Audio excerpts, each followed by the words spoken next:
is 757 Saturday Sports Talk. Here are Matt Hatfield and Coach Ed Young.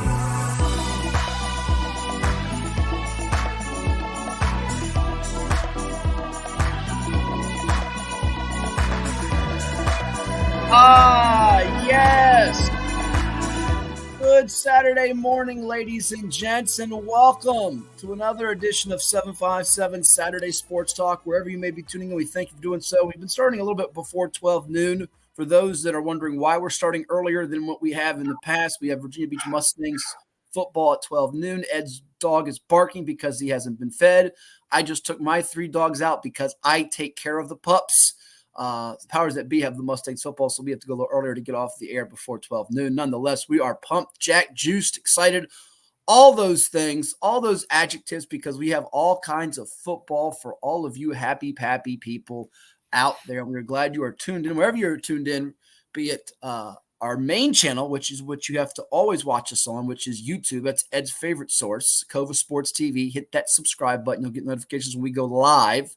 We want to get our analytics numbers all the way up through the roof so we can tell the powers that be just how wonderful you, our loyal listeners and viewers, are. So hit that like button, share button, subscribe button for us.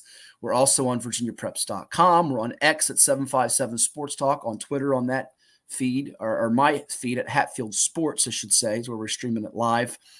Facebook, too, on my Facebook and the VA Preps Classic Facebook, and IG, Hatfield Sports 2K4. We say good morning to the man, the myth, the not really legend, who's wearing a Notre Dame shirt today, as the Irish are in action this evening against the Aggies of Texas A&M. We would have been up here earlier, but I take my dogs out, like I said. But good morning, Sir Edward. How are you on this final Saturday of August 2024? Are you still jobless? Still jobless in terms of the coaching search. I'm actually not searching. And I'm okay with that right now, but I am not retired as a coach. I'm just letting it out there. I'm in free agent status. Teaching wise, in the classroom, you're done. Yes. Finished, finito. That one is done. Forever and ever and ever. Would you say never?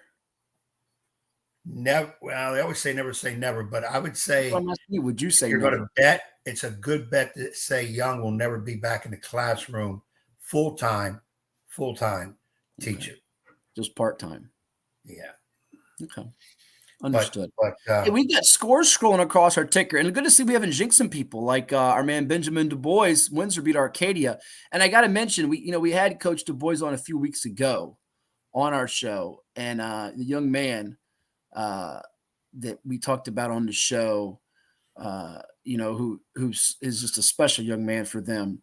And we're talking about, and I think I have a photo of this. If I can somehow get it on the screen, I'm going to do it. He got his first carry of his career recently. They're going to do a special night for our man Cage on September 13th. So, Edward, if you can get out there September 13th, I'm not sure if I can. I'm going to try to get out there. But if I can't, you definitely can. And it's good to see. Hey, our man Super E out there wore my hits hat to Oscar Smith Hermitage. Yeah, I love it, E. I love it. He went to that game. I ended up going. I'll be honest with you. I was literally looking at the sky at about 4 o'clock, and I was like 60-40 not going to a game because it looked like it was going to have thunder and lightning. And me and thunder and lightning don't get along, as you know. I love to get in the pool. And if I get in the pool, that could be really electric. It could be too electric for me in the pool with the thunder and the lightning. So I was going to stay, and I stayed in on Friday for much of the day, Ed. I was getting, cranking out these top 10s, which we're finishing up this weekend, folks. They're all going to be up there. The top 10s, the list is up there on Virginia Press. You can get the 60 in-depth previews like nobody else brings you. And I watched about 5 games on the NFHS network, including the top-ranked team in Class 6, the Hayfield Hawks, who bludgeoned a West Springfield team that beat them in the playoffs a year ago. And I was not going to go to a game, but I ended up going not too far from the house and ventured out to Lake Taylor and Poquoson. We'll have some sound from that as the Bull Islanders took down the Titans. Another pick that you got wrong. But you got more wrong in the head-to-head battle with me, which is always delightful for me, very, very frightful for you. Your thoughts before we dive into the games. We're going to go in chronological order. The Thursday matchups with a little music in the background. The Friday matchups, a little music in the background. And then we got some college football talk. We got Chuck Culpepper, who was going to join us last week, but he was in Italy for a wedding. He was covering the Olympics. We'll talk about the Olympics with him too. He's covering a big college football matchup tomorrow in Las Vegas. We get the heavy hitters, folks. I know there's other people out there doing podcasts, TV shows, radio shows. They talk about all their guests. And I'm not trying to back it, but we get the heavy hitters. We get you Chuck Culpepper, Hall of Famers like David Teal, Tim Kirk. We get you heavy hitters. And we get you the local flavor and the statewide flavor too. But and then we'll do our NFL over-unders to cap today's episode. You're not saying much over there. Is it because you're disgruntled and upset and bothered about how just yucky your picks are?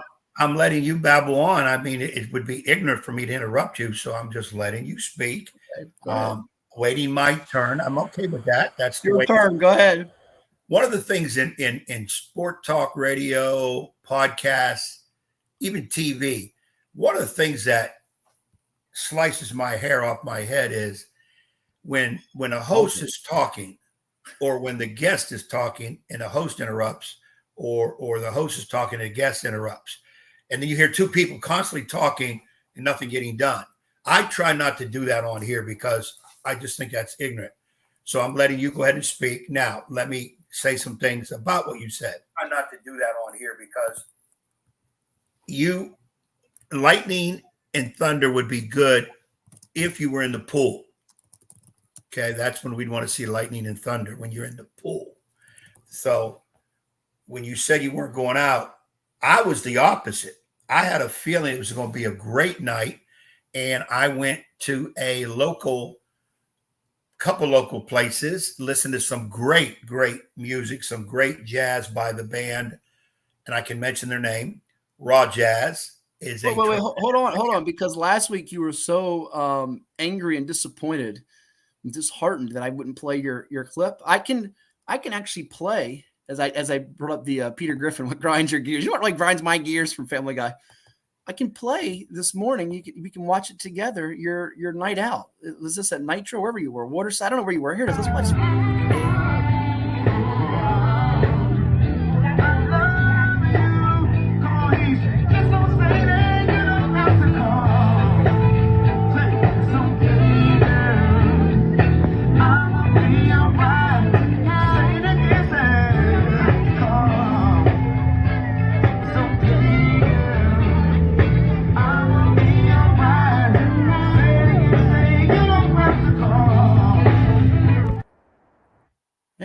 Get up. There's some. See, you were worried last time about my risque video out. It was risque. It was risque. I actually showed some people off air, and they said, "Yeah, good call by you, bad call by Eddie, Steady Eddie." As Super E said, I think it was E, and I think it was somebody Derrick. else. It was Derrick. Don't. It should have been played. The girls were covered. It was Pitbull dancers. I'm glad they were covered because they weren't covered. YouTube wouldn't let us play it. It wouldn't have been a CoVA Sports TV decision. It'd have been a YouTube decision. No, YouTube shows a lot worse. But last night I did it more mellow, more calm. You saw the band Raw Jazz. They were Raw Jazz doing an Usher song. So it was good evening, 3 hours of some great music. I was able to sit, relax, calm my nerves, get rid of stress, and just listen to some great music. But you're not coaching and teaching anymore. What stress do you have? And your Yankees are still in first place, of all, regrettably. Every time I got to deal with you, it comes right back up. Dealing with you is like having the kid in the classroom who comes in late, wants to run to the restroom as soon as he gets in, doesn't have his computer, didn't do his homework, didn't study for the test, and he's talking. That would be you. Okay. That's how the Packer fans were partying last night. We'll get to that. Okay. By the way, our man Pat Doolin, the AD at Smithfield, we got to get Pat on the show. We got to get Keith on the show. We got to get Pat on the show. We got a lot of people on the show, and we got Chuck Culpepper coming up. We didn't get Dave Johnson, who would like to have come on, but he's got a family day, and we totally get family comes first. You know, Mrs. Johnson runs the house, not Mr. Johnson. He did say to tell you, sorry he can't come on.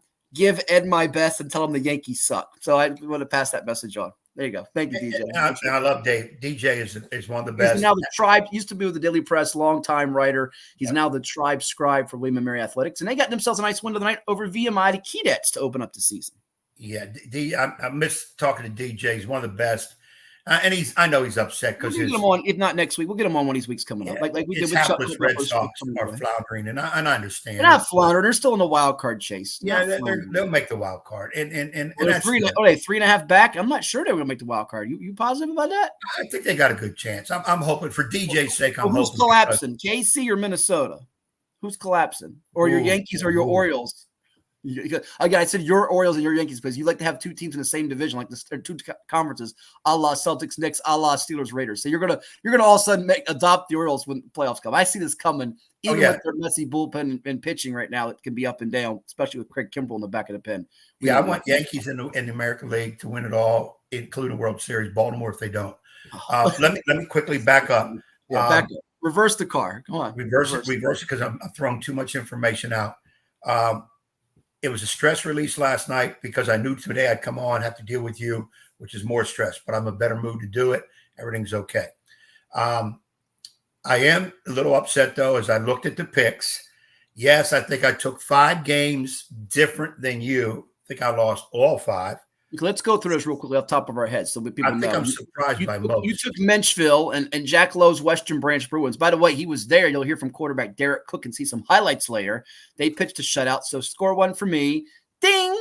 Bad for Ed. You went against Nansman River. That was a I'm not at Nansman River anymore. Now I've turned on him. You went against the River. No, I knew you were going to say that. And I've got 19 text messages from Warrior fans saying, okay, so if it wasn't that, what did you get infatuated by our buddy Dwight Vick's nephew, the quarterback Derrick Fisher at Bethel? We had Coach David Porter on the show. Is that what it was? You got blinded by that? I told you I think River will win, but then since it was at Bethel, we talked about how close, talked about how true Bethel will be. To go different with you, because I'll go out on a limb. You don't, I will. And I said, okay, I'm going to take Bethel. I picked them by 1. And River crushed them, and I'm glad they did. And Darwin Barbie, I think he's listening. Darwin, my hat's off to you and the gang out there. Hey, Darwin Barbie used to play quarterback. He was a solid player back in his day. I say back in his day like he's an old head. He's a young kid still, but Coach Bazemore, the same thing, man. And again, it's not that I'm not there anymore. And I told those guys that has completely nothing to do with it. It's a whole nother story. And I think I have Nansman going 8-2, I think, on this season. So great win. And I'm glad I lost that game because Nansman River won it. And they won it convincingly. So that's pretty good on their part. I know they had some key new players in some key positions, but apparently they did their business. So my Warrior faithful. And again, it's just for show. Just for show. It's not that I know what I'm doing on here. Usually it's Hatfield. That's why I try to tell everybody, get on Hatfield. He is the legal scribe, the talking head that knows all this, puts the whammies on people. I just kind of follow along. So I lost those 2. And what else did you lose? Same reason by 1 point. It's at Menchville. Oh, 1 point. Wait. They were not 1 point decisions. Let's get this right. We'll go through, and we're going to scroll across the ticker again for folks that just missed it. Ed's trying to sell you all a bill of goods. Nansman River beat Bethel, taking nothing away from the Bruins, 46-14. So that wasn't a 1 point. I picked Bethel by 1 over them. Doesn't matter. They got the clobbered. And Western Branch clobbered Menchville 28-0. What else did you miss against me? Didn't you go Oppo on me on a beach game? Those 2 I lost. I lost Poquoson Lake Taylor. Well, I lost that score. I lost that too. And Poquoson is good. I understand all that. You lost Farina, Indian River to Braves. How about them double overtime? Now, well, that was one we both lost. Yeah. So I'm talking about the ones picking against you. I think I lost Heritage Tab. You missed that. So you didn't lose 5. You Heritage too. That's what I'm saying. You didn't lose that. That you just but head to head with me, you just it looks like 2, not 5. But nonetheless, your picks were simply pathetic, putrid, awful. Pathetic, putrid, awful. That's right. That's how bad they were. Pathetic, putrid, and awful. Frank the Tank let me know exactly how I pick. Yes. Hey, we've got people all over the globe watching with us. Shout out to Aaron Watford, Ari Watford's little brother, the Maury standout who's committed to Clemson. Shout out to 2-time state player of the year Troy Henderson when I was watching on IG. Now at John Marshall, Manny Villegas from Benedictine. Our man Ray Williams, Infinity Photography. We love Ray. Takes awesome photos. Your badge came in, Ray. We'll get that to you this weekend. And he's the father of Jordan Williams, who we've had on our radio program before. Defensive lineman, started at Cox, Clemson, NFL. Now I think he's playing still pro ball somewhere. Ray will tell us, I'm sure. And people all over interact with us, as we saw a few minutes ago on our social pages, YouTube, Facebook, Apple, Spotify, all that. Minnesota World Series, by the way. Nick, hey, you got to hold on to the Twins, at least the Twinkies, because the Vikings aren't sniffing the Super Bowl. You got, you know what? You got a shot there. I don't think they will, but you got a better chance of that than the football team. Basketball team got pretty close to the T-Wolves. And he says USC beats LSU tonight. I don't think so. We'll get Chuck Culpepper's take coming up. He's scheduled to join us at 10:25. He's in an airport. He's on his way to Las Vegas, Nevada, where I know Ed would like to be instead of. Oh my God! Right now. But you did enough traveling. Love to spend a week in Las Vegas. Yeah, enough traveling for you. Well, I'm actually looking into it, seeing if I can get some Raider tickets. No. Oh, remind me when we do our NFL over-unders. I got to tally up how we did last year. I've got the book. I haven't tallied it up, so maybe I'll do it during a commercial break or one of our guests, one of our interviews. I can tally it up then. Unless I send it to Jack or Nick to read my scribble. Good luck reading my scribble. But I have I told you this last week. I got a great Raiders fan clip for you that really, and I hope this doesn't upset Chuck. Because, his offspring, by the way, worked for Raiders in awesome job, our man Carter, but it really just encapsulates the Raiders. I'm probably going to make you and the Thornton clad and all the Raiders fans mad playing it, but I'm going to play it anyway, just for laughs and giggles, because I love laughs and giggles. I'm going to make you all mad. But Ed's going to get me. Go ahead. Speaking of Raiders, in fact, I don't know if Chuck's listening. Chuck, see if Carter, I need 2 tickets. Don't be playing that. Get me this. Raiders at Baltimore next Sunday. No, you're not going to that game. No, 15th. I think it's the 15th. I need 2 tickets. We're definitely keeping you out of Las Vegas. I got to get to Baltimore to see my Raiders. Trouble written all over it.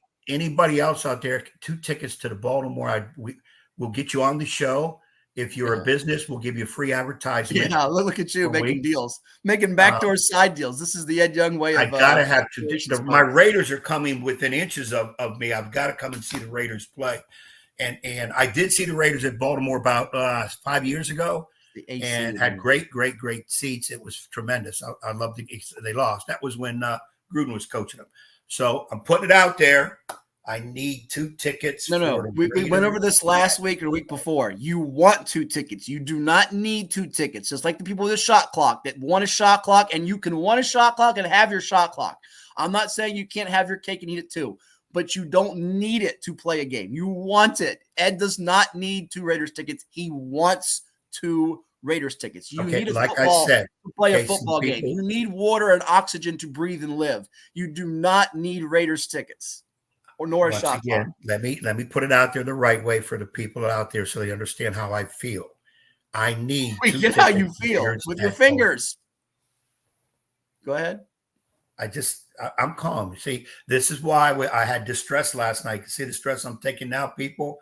You feel my pain. And I did have somebody. I went to another establishment last night to listen to some more really good music, grab me a couple of slices of pizza, and had a soft drink, had no hard stuff, even though people were asking. I must have had 5 different people say, "Coach, let me buy you a drink." Yeah, we don't want you with that in your system. You're already crazy. I told him, I said, no, I said, I'm eating pizza. I'm drinking I think it was Pepsi or whatever. I said, no, I'm good. I was at the casino, as a matter of fact. That's exactly where I was. Oh, saw tons of people and went in there with the idea that I might bet a little bit, and I bet exactly. Casino without me. Nice friend you are. Former friend you were. Well, I knew you were at a game. I knew you weren't coming out to the casino. And you know what? I actually went to a place that I hope will eventually sponsor the show or the IG special, steak place over there near Virginia Wesleyan and near. I won't say their name yet because I'm hoping they will. It's the very best place for steak and salmon, which is what I had. My pops had it. Steak last night over there near Lake Taylor and Virginia Wesleyan last night. It was the late birthday. He actually told me late because we had not celebrated. I've been so busy, my birthday, which was, a few weeks ago. So anyhow, we've gone through enough of the house cleaning stuff for about 20 minutes here.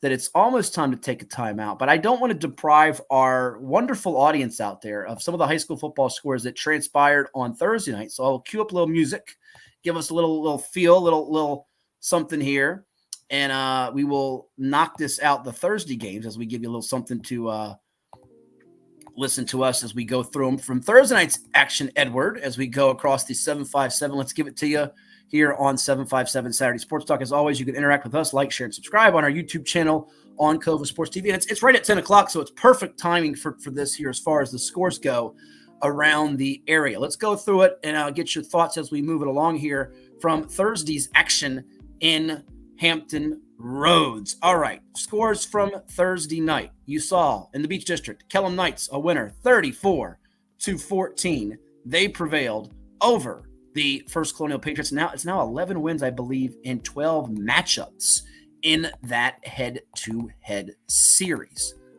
Elsewhere in the Beach District, the Bayside Marlins, a victorious 50-0 over Princess Anne. It was 2-0 after the first quarter, a safety, but then they erupted for 28 in the second period as the Marlins got it done with a new quarterback, Ethan Dosher. 4 TD passes to 4 different players, 7 Washington, Jelani Spears, Halim Hardnett, he's a big-time speedster, and Tyshawn Clark, as John White's Marlins moved to 1-0 before a big matchup with the Frank W. Cox Falcons. Oh, speaking of which, thanks to our man Doug Ripley supplying these numbers for us, Cox a winner 38-0 over Lansdowne. 24 second quarter points for Coach Tyler Noe, who we had on the show. Good to know Ed was not the jinx. I'm never the jinx. Ed's always the jinx.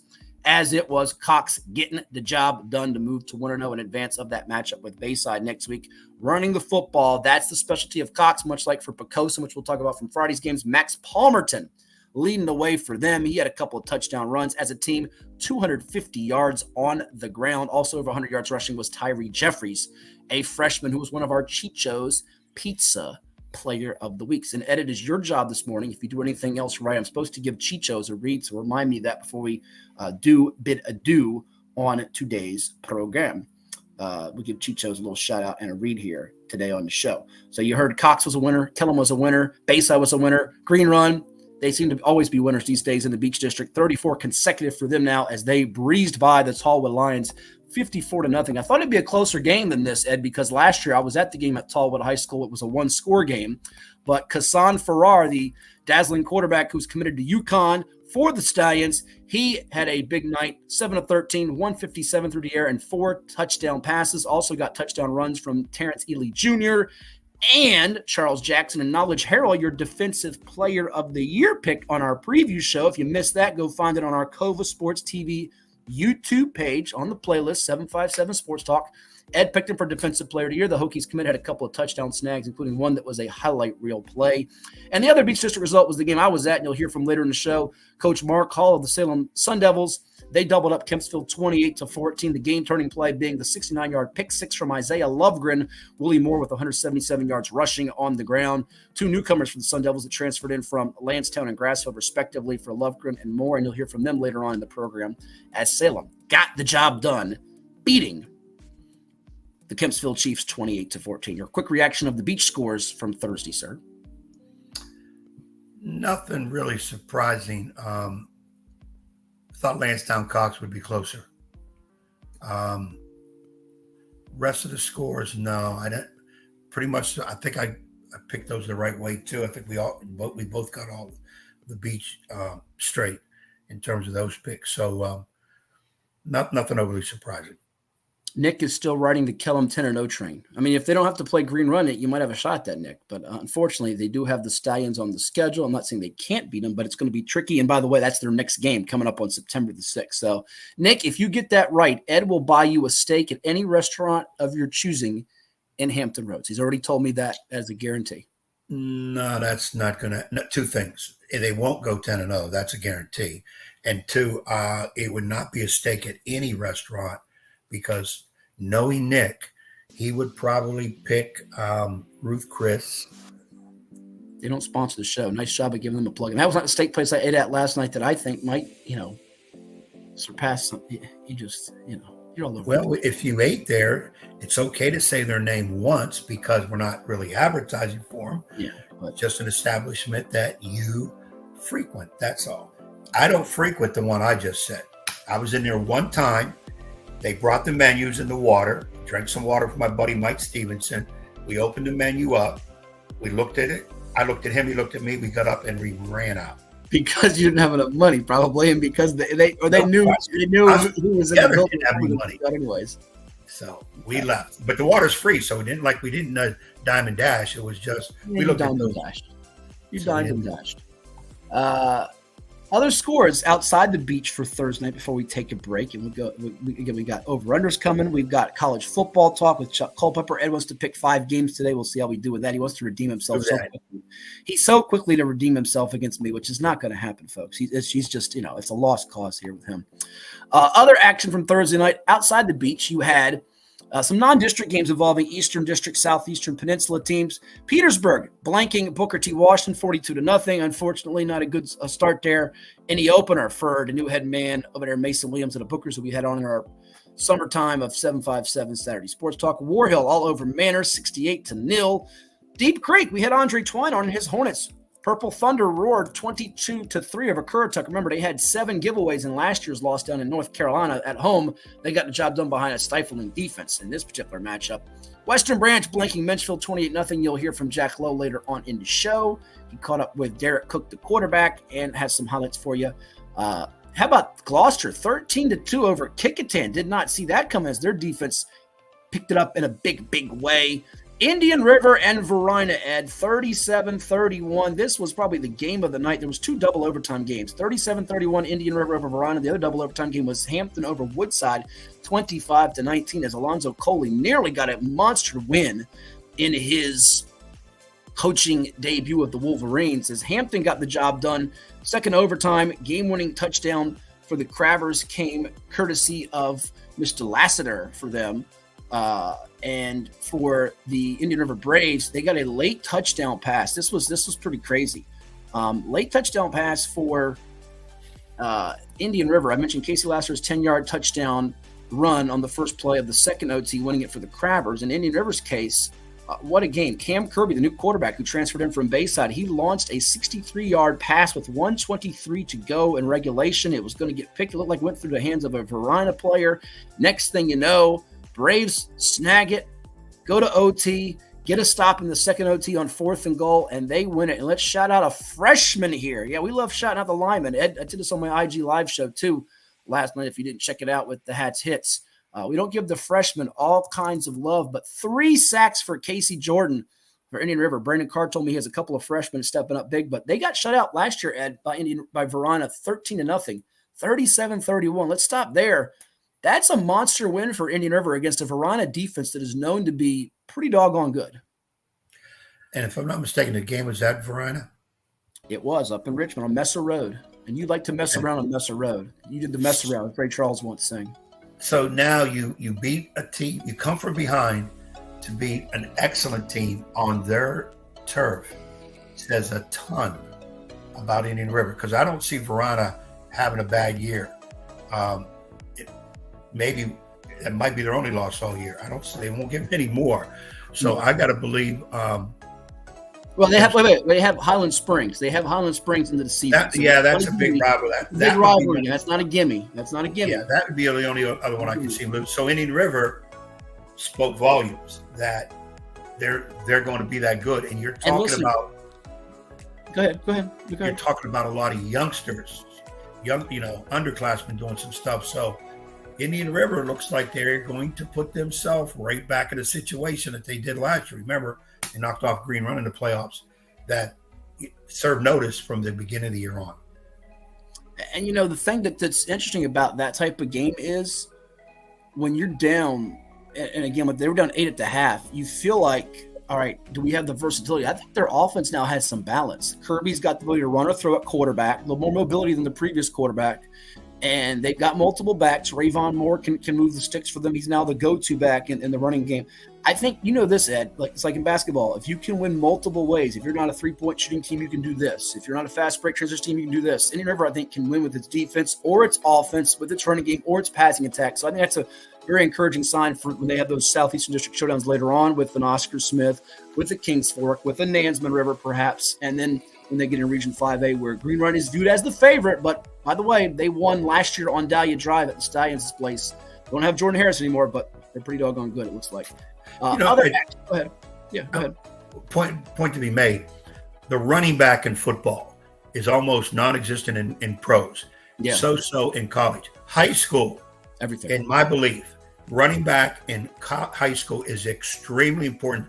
Second most important person on the field on offense is the running back, if you have a good one.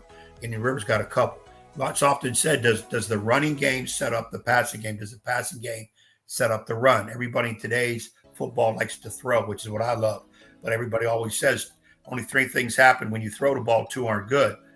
But the run game can set it up because now everybody starts, building up the box, trying to block for the run game. So if you got a speedster who can get to the outside, you're picking up yards, it kind of does set up your passing game. I think high school is the hardest of the 3 to pass because of lines aren't as good as they are in college and, of course, pro. But that running game is big. And I always think in high school, if you got one really good back, you got a shot, you got 2 or 3, yeah, you're a team that looks like they can go and play in the States. You're cooking with gas, as they say. Other finals from Thursday night's action in Virginia, high school football around the 757 or involving teams from the 757 area code, I guess is the more appropriate way to couch this. Not away, a winner over Jamestown, 41-18. We mentioned Windsor, 35-27 over Arcadia. Northumberland, 36-6 over Surrey. Southampton, 38-35 over Colonial Heights. Essex, our number 1 team in the state in Class 1, all over Sussex Central, 58-6. And I believe Essex's starting quarterback was out in this game, so that's an eyebrow raiser. And I think that pretty much covers it here, Sir Edward. Essex is my pick to win this single A state title. Yeah, nice job being a copycat, since that's who I picked number 1. Well, you picked them all before I could, so I'm a copycat on whatever I pick. Okay. So we're going to take a timeout. We've got coming up some sound. Ed will choose how he wants to do this. We got Friday reaction 2. We're going to try to squeeze that in, if not the next segment after Chuck Culpepper, who's coming up at about 10:25 Eastern or so. So stick around. Might be an 11 o'clock hour. We hit the Friday games for you. Kind of splice it up for you on this edition of 757 Saturday Sports Talk. We're going to hear from Elliott Duty of the Poquoson Bull Islanders, Cody Little and Carter Jones of the Poquoson Bull Islanders. We've got, in addition to them, Derrick Cook of Western Branch, Mark Hall of Salem, the head coach there, former Green Run linebacker and UVA defensive standout. And we've got Willie Moore and Isaiah Lovgren of the Salem Sun Devils. That's all coming your way in just a little bit here on CoVA Sports TV. It is 757 Saturday Sports Talk. We have to take a time out, though, and pay the bills. Ed is going to diligently study up for his over-under picks with me because he did get one thing. He got the vote of confidence from Tim Kirkshin last week that he's going to beat me in the baseball over-under. So he does have one thing over me. I had to throw him a bone. If you don't change things, I won the football last year by 1. So, you did not. I did not.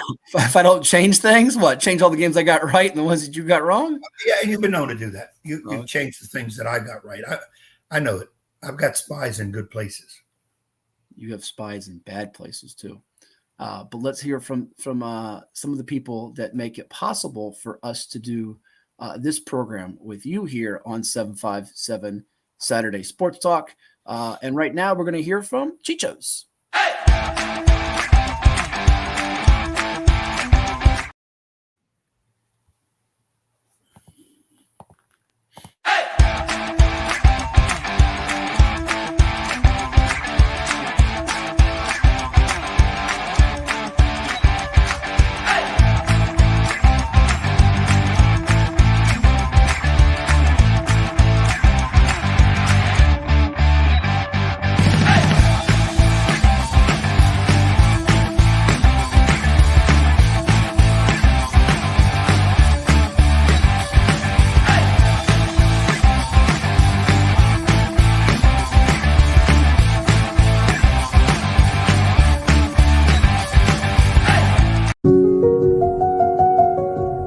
As a banker at Town Bank, we believe that people bank with people, not with banks. You're looking for an actual personal relationship, and that's what you get at our bank.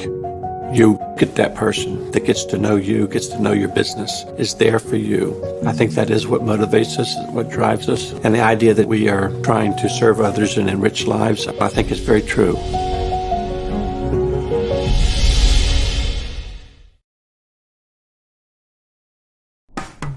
After more than 50 years of innovation, AstroTurf still leads the way. The inventor of artificial turf does it all, right here in the USA. We engineer, test, manufacture, and install the world's most innovative fibers and turf technologies, with over 30,000 tracks and fields worldwide. AstroTurf, powered by Sport Group.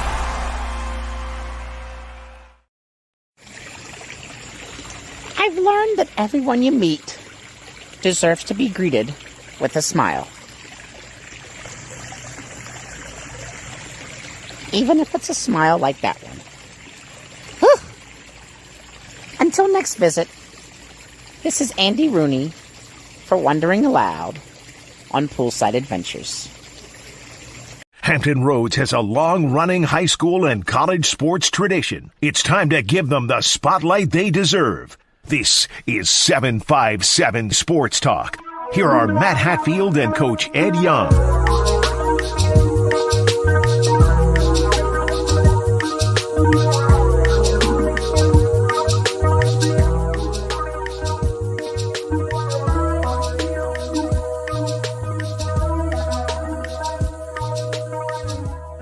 And we're back with you here on 757 Saturday Sports Talk. Like, share, and subscribe to our YouTube channel, wherever you may be. CoVA Sports TV is the place to interact with us. As Ed, we've got some more high school football to go over with all of you. Would you like to hear from the Salem Sun Devils? We talked about them in their win on Thursday. Coach Mark Hall, as well as two of the youngsters, Isaiah Lovgren and Willie Moore. Would you like to go with the players first or the head man first? Head man first, players second. That's the way it always is. Says who? Me. You the boss now? Are you the boss? I'm the boss. When it comes to certain things, you respect your elders, young people. The older people go first, then the young people speak. The older people eat first, then the young people. Okay? Raises an Italian. The kids sit at the little table. The adults at the big table. They pass the food around at the adults, and then it's passed out to the smaller table. That's the problem with the young people of the nation today. They don't understand priorities. They don't understand their role, but don't get me on a rant. I won't get you on a rant. Before we do play Mark Hall and then Isaiah Lovgren as well as Willie Moore from Salem, which is viewed as the second team in the beach behind Green Run and maybe that top challenger. We'll go through the schedule in a second. Mr. Doolin, AD at Smithfield, our good buddy, former basketball coach at Churchland, said, don't forget to point out, well, first of all, he said, tell Ed to organize them papers. Looks like an AD's office. That's a good one there, Patty. Let's zoom out. It doesn't look like an AD's office. I've got to put my books up and everything. Pat's observant. Yeah. And thank God he never saw if he saw him, if he saw your office, he would have thought it was a war zone. I had people that walked in there and thought they had gone, like someone threw about a bomb and blown up. What is that? You got Play-Doh? Get out of here! My new addition to. I try to put things up from my younger days. I've got an Etch-a-Sketch will be put up there by next week. So, Mr. Potato Head. I would like to have one of those. I used to have one. I don't have one now. Might have to buy one. Hey, fans out there, if anybody can do it, since I'm retired, my money is short. Oh, stop with the play that. You play this victim so well. You play this victim so well. I will put their potato head up here, and I'll put the name of who donated it to my library of my museum of children's stuff from back in the day. So. He's got some broken Crayola up there too. Also, he wanted you to know too, and this is a good little nugget by Mr. Doolin with his football. Bay Rivers District, we'll bring this up a little more later too with Elliott Duty's interview. Bay Rivers District has always been, scoffed at as we see the doggy get in the picture here. Yeah, my Eastern District was 1-5 outside of league play this week. The Bay Rivers 3-1 versus the Eastern District. Ooh, that's they were saved by Norcom. They were saved by Norcom's win over Grafton, which, by the way, it might have been a game I skipped over Thursday inadvertently. But that's pretty big stuff. I mean, now back in the day, only win was Norcom's 46-14, or not Norcom's 46-14. It was Norcom's 46-14 win over Grafton. That was it. That was the only one for the over the Bay Rivers. Back in the day, That would have never happened. Number one, they wouldn't even play. Number two, it would be undefeated Eastern District. So to Pat and all those guys in the Bay Rivers, that's a job well done. And I'm not going to slight the Eastern District. I'm just going to simply say some of those smaller schools are stepping their programs up. And Poquoson's always been there. I was really neat to see Tracy Parker Smithfield puts a major shellacking on Norview with 48-0. But, though, by the way, did we mention York didn't play? He didn't play, no. Blue Smoke's off. He's got Gloucester coming. Blue Smoke is in the hopper getting ready to Doug Pereira. To go next week. Okay. September 6th. Maybe if Doug Pereira gets like on a 4 or 5 game winning streak, we'll have the Blue Smoke at a football game where he can run out with the kids, and maybe he'll let you be the honorary run out of the tunnel with the Blue Smoke. That would just be like the thrill of your life, outside of going to Vegas and seeing the Raiders play, which you're not going to do. Let's get to the football coach of the Salem Sun Devils, Mark Hall. Let's hear what he had to say. Then the two kiddies right here on CoVA Sports TV. All right, I'm here with the head football coach of the Salem Sun Devils, Mark Hall. His team wins at 28-14 in what was a grinder for much of the night against the Kempsville Chiefs to open up 1-0. Coach, it's 90-plus degrees, it's hot, sticky, and it's a tight ball game going into the fourth quarter, and two of your new faces make big plays for you. A 69-yard pick six from Isaiah Lovgren, and then Willie Moore icing the game. He had 177 yards rushing. Tell me, how's it feel to win this game? Not your best performance, but you can build on this. Win is a win, man. Regardless of how the game ended, we got the W. I won 28-14. Defense pitched to start out in the second half, and, grateful for that. We had to go in at halftime and make some adjustments really quick. Like I said, we play hard together, and I'm just grateful that, we came out with a W, and we're going into the bye week, and, we're going to fix some things, and we're going to be a better team. Yeah, it wasn't your typical passing night. We know you're capable of much bigger output with Jason Scooter Williams and Fabian Wells, that whole crew, Kassir Patterson, and the receivers there. But I thought maybe the guy that was as good as Lovgren and Moore were, the player of the game tonight was Marcus McCoy for your linebacker. Off the edge, he had 8 tackles. You're a former linebacker, so you had to love it. Yeah. A couple for loss, a couple sacks. Also had 2 forced fumbles. I think one was kind of wiped off because of a penalty. But off the edge, I feel like he was really attacking that right side, and you had an advantage in your favor there. Yeah. The guys, like I said, their tackles started getting more and more tired, man. Marcus McCoy, man, is a pure animal, man. He's a beast off the edge, outside linebacker. Like I said, man, I love to have this kid on my team, man. He played first team all region last year, the only, I believe, sophomore to make first team all region in this area. And like I said, man, he is a missing piece to our puzzle that we have. And he's only getting better and better, man. He turned it up the second half, and he played like he knew he was supposed to. But overall, man, our defense made some adjustments at halftime, and we pitched a shutout. So that's really, really good. Yeah, it's really hard. He really did, and it's hard for Hatfield to give him McCoy praise, but he deserves it. For you guys, and going into the locker room at halftime, I felt like C.J. Spence was giving you some fits with his running ability. He's a great athlete. Was that the biggest thing you emphasized in the locker room halftime? Like, let's not let him beat for sure. The legs? That's the first thing I say when we're in the locker room. I say we got C.J. out here looking like Michael Vick. Yeah. I mean, he made some great plays, man. He's a great athlete, man. And like I said, man, hats off to, Kempsville Chiefs, Coach Cherry's program, man.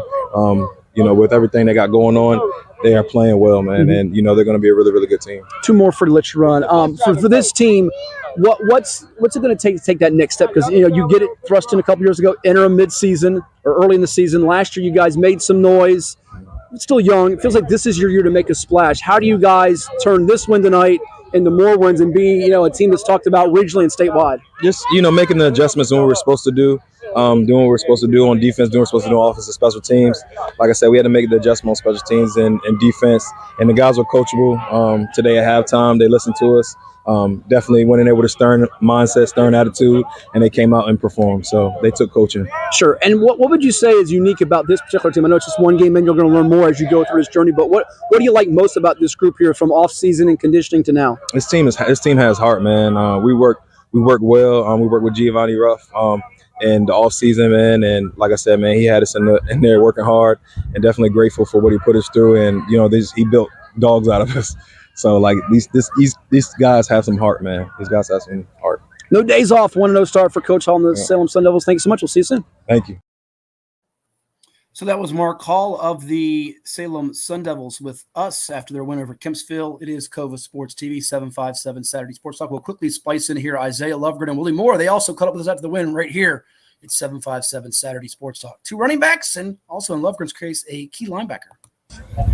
I know a couple of the Salem Sun Devils newbies. We've got on the left, number 3, Willie Moore, 177 yards rushing tonight, iced the game, and Isaiah Lovgren, who gave the team the lead with a 69-yard pick six as they helped the Sun Devils beat Kempsville 28-14 tonight. Guys, first of all, it's 90-plus degrees. We had some 70-degree weather. How nice was it? Well, not so nice, but it was out here hot and steamy, but you guys are struggling, and you pulled it out. How'd you get it done?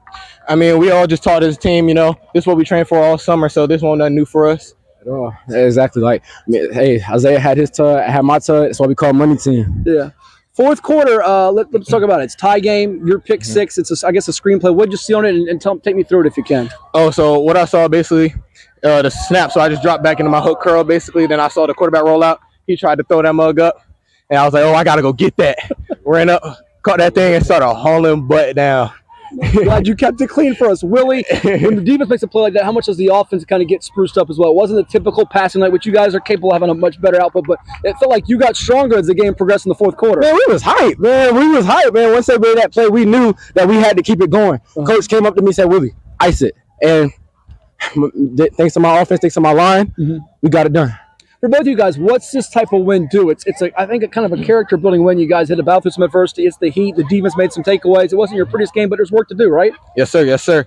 Definitely going to watch film, get back into it. But for the first show, I think we did pretty good. Some nicks and cramps we can fix up. But overall, I think it was good for the first show. Yeah, I think it showed, some things that, like he said, definitely that we have to work on. But it showed that we also knew how to fight through adversity, even when we didn't expect it. So we just got to take this, and we got to get better for next week and weeks after that, because we know what we want this year. Sure. Lastly, for both of you guys, it's sort of a multi-pronged question. You're both new to this school. You coming in, Willie, from Grassfield, Isaiah, you coming in from Lansetown. Give us how you fit in, what the coaching staff's asked out of each of you, and then also give me an update on some schools next level. Looking at you both, what you would bring a school to the next level in your eyes. Me personally, the school, I love it. The culture here is great. The coaches expect me just to be an athlete all around. In general, yeah. They expect, they told me, hey, Willie, we have a good line for you. Hey, man, we want to see you carry the rock. So that was a big thing for us. And like we said, man, we know what our goals are. Yeah, never bad to run behind that big 4-star left tackle for either one of you guys. Hey, Isaiah Lovgren, Willie Moore, congrats on them. We'll talk to you guys soon. Thank you. All right, so you heard from Isaiah Lovgren, Willie Moore of the Salem Sun Devils, as well as their coach, Mark Hall. It is 757 Saturday Sports Talk here on CoVA Sports TV. Like, share, and subscribe. Edward, Salem's got the bye week. Then it's Lansetown, who took a shellacking at the hands of Cox, 38-0. And then they will play Bayside, First Colonial. Very good chance they could be sitting pretty at 4-0 when they go to October and take on Coach Hall's alma mater, the Green Run Stallions. That would be the game of the year, dare we say, first week of October in the Beach? Yes, no, maybe so? Salem Green Run? Yeah, October 4th. Yeah, if both should be undefeated at that time.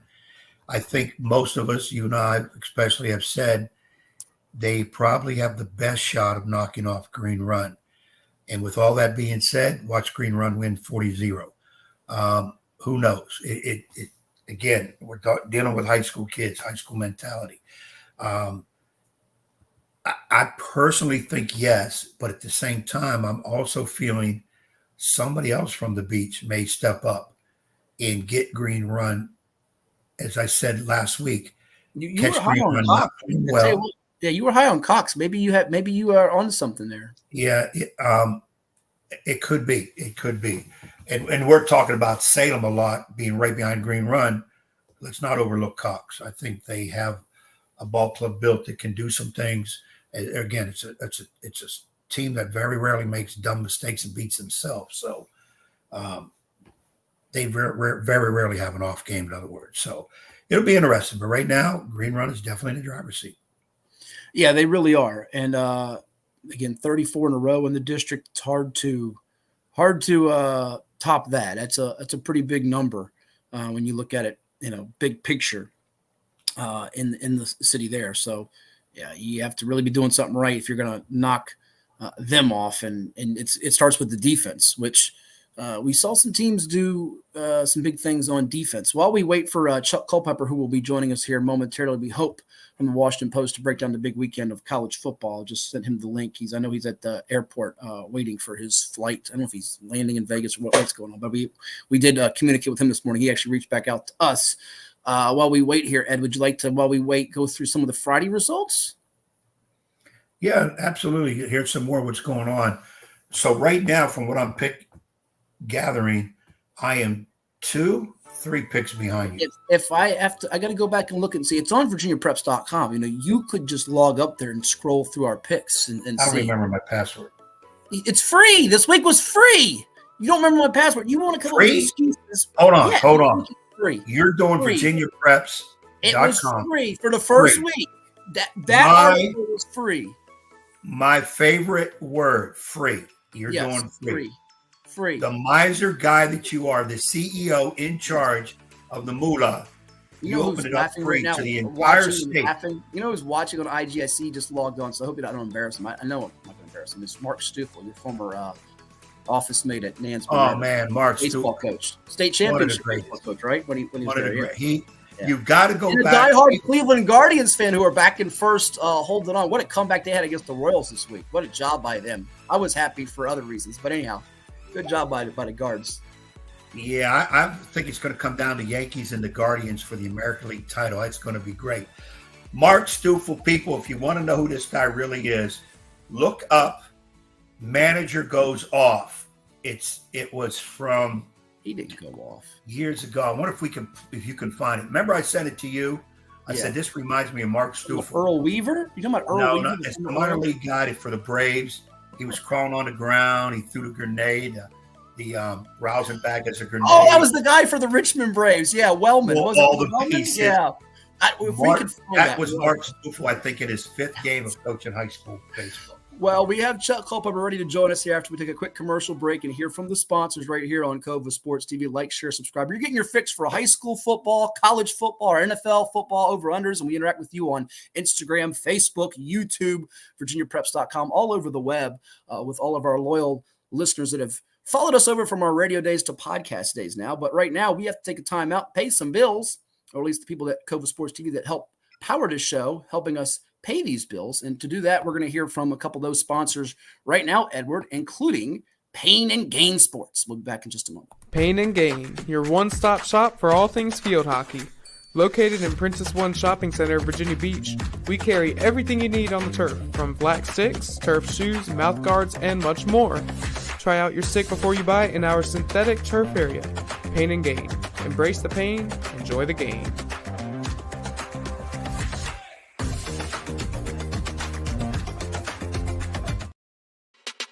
At CHKD,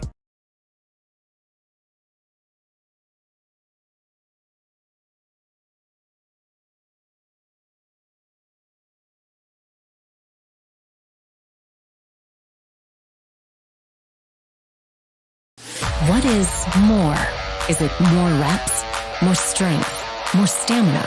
We say it's all of that, but it's greater than just what's in the mirror. It's about improving your mental and physical health. More is a feeling of achievement, fulfillment, confidence. It's looking better, feeling better, being better. And it's our mission to get you there. Because here, you are more. One Life Fitness. At CHKD, sports medicine is more than just treating injuries. It's a whole team approach to caring for young athletes. With experienced physicians, surgeons, trainers, and rehab specialists here when kids and teens need them most. Our experts help young athletes prevent injuries too, with advanced training and conditioning programs that keep them in the game safely. CHKD Sports Medicine, where kids are more than patients and we're more than a hospital.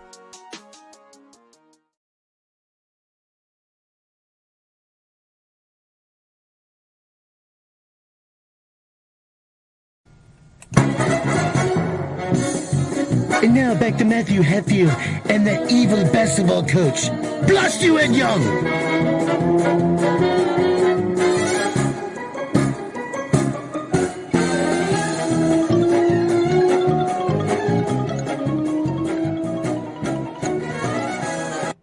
All right, back here on 757 Saturday Sports Talk. Like, share, and subscribe to CoVA Sports TV. We have a special guest with us, Ed. He's one of the very best in the country when it comes to covering all kinds of sports, whether it be tennis, golf, the Olympics, which he just got back from. as he was there covering that for the Washington Post, and he does college football too. He is the one and only guy who cut his teeth here in the 757 from his days at the Suffolk News Herald and Suffolk Sun of the Virginia Pilot, the one and only Chuck Culpepper. Chuck, good to see you. You've been a world traveler more than my colleague Ed Young, who's gone up and down the East Coast this summer. You've been in different countries. You've gone to weddings. You've covered the Olympics, and you probably don't get much sleep these days. I don't know if it's good sleep, but it's enough sleep, I think. Yeah. I've been wandering around all summer, and I'm at JFK Airport right now, and I'm getting ready to go to Las Vegas for the USC LSU on Sunday. Not bad. Not bad. I want to ask you about that. You see my co-host is wearing Notre Dame, so he's going to ask you about the Fighting Irish, I'm sure, and their former coach, Brian Kelly, who leads the Tigers against the now Caleb Williams-less Trojans, coached by Lincoln Riley, in a very fascinating matchup on Sunday. But I want to go to the Olympics. You were there. Just tell me the experience to be at the Olympics. I know you've covered other Olympics in the past, but this year, the Olympics there in Paris, everything that you covered, what kind of was most fascinating to you? We had some wonderful basketball games to finish up on the men's and women's side with USA bringing home gold. But even more than the basketball, I think the sports like track and field and other things that are not your mega sports that get the attention really shine in this type of setting. How about for you? I think maybe the most interesting thing about it is that they took the most beautiful city in the world. We could argue about that, but that's what I say. But and they mingled the Olympics with that city. In other words, there wasn't a complex outside of town where most things occurred. There were things that occurred outside of town, but the heart of it was right in there with their famous buildings and monuments and architecture and mingled right there with it. And I think that had an effect on both television and in-person viewers that was very powerful. I think it brought back to light one of the oldest elements of human life is that we all like to observe beauty. We like to look at beauty, and there you were watching these sporting events with backdrop being, Invalides, Napoleon's tomb, or the Grand Palais or the Eiffel Tower. And it was powerful in a way that I didn't expect, even as I did expect that it would be a good Olympics, but it was a great one. And that's what I think separated it. Good deal. And before I let Ed jump in here now, I also have to ask you, because I saw you put up a picture on X or Twitter about the astonishing capabilities of the waiters in Paris, France. How about just some of the food places you checked out and things outside of the sporting, just the whole experience away from your coverage standpoint for you? What was it like? They got this deal, those waiters, where they pick up like a whole bunch of chairs at the same time, and because a lot of the seating out there for restaurants is outdoor. That's part of the life there. It's part of you're supposed to watch life go by and sit at your cafe with your wine, and and that's part of the essence. So there's a lot of chairs outside, and when they pick them up and bring them in, they have this sort of athletic feat that I don't understand. The one guy will have a ton of them on his back. And I caught that guy there, and I showed him the picture, and he liked it so much that he had me text it to him. But that's right there on a boulevard whose name I never can pronounce. I can spell it, but it's one of the centers of sort of early evening and late night human life, where you can just sit and watch people go by for hours and hours. It's glorious. Yeah. Ed, you could never do that if you tried 100 times. I have trouble with one chair. And that's absolutely amazing how they would do it. And Chuck, I was going to ask you, first of all, congrats on coming on, and I appreciate when I heard Suffolk Sun, brought back memories. Wow, me too. Wow. And anybody and to start at the Suffolk Sun, Suffolk News Herald, and now look what Chuck is doing is amazing. And your work is fantastic, Chuck. Thank you so much. When you out there in France for the Olympics, a couple of things. On the personal side, what was your favorite dish? Because I'm not real big in French food, but I love the French atmosphere. Probably will never be in Paris. And number one. Number two, though, what was the best event for you to cover, the one you look forward to the most or caught your eye the most when you were there? I would say, as far as food, it's not my very favorite cuisine either, even though it's my favorite city. So, yeah, it's a funny dynamic there. But they do and this came up in that movie that had Meryl Streep in it, where she played Julia Child living in Paris, but they do incredible things with fish. So I had a couple of, fish. I don't know if it's rich in butter or whatever it is, but that's what stands out the most, I think, from this particular time. And then as far as events go, I think what maybe struck me the most is the Algerian boxer with the big controversy going on about gender, and certainly it was one of the big things talked about at the Olympics. But my job in that case was to go to Algerians. Many of them live in France. It's the largest diaspora in France, and of course, it's France once took it back in a certain point of history. So that's the background of that. But I didn't really know how strongly Algerians would support her, given that she was controversial and was kind of an outlier in ways, and to talk to them about it was very powerful, because I was there the night they had the boxing at Roland Garros, and she was in the semifinals, and they got behind her in a way that was, it really struck me as very powerful and very emotional, and it told us a lot about sort of the meaning of being a nation set against when maybe you see that people from other nations are attacking one of your own.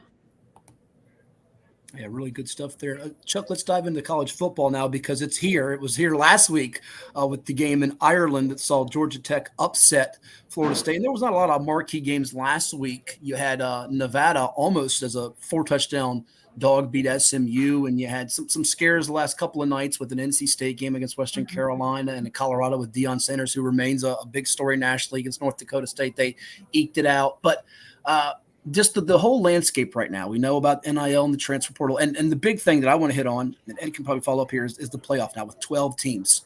And we've seen this on our level and a statewide with high school sports in our state, where they've expanded playoffs. Years ago, you were 8-2, 9-1, you wouldn't make it in the playoffs. In college football, you lose that first game, you're done.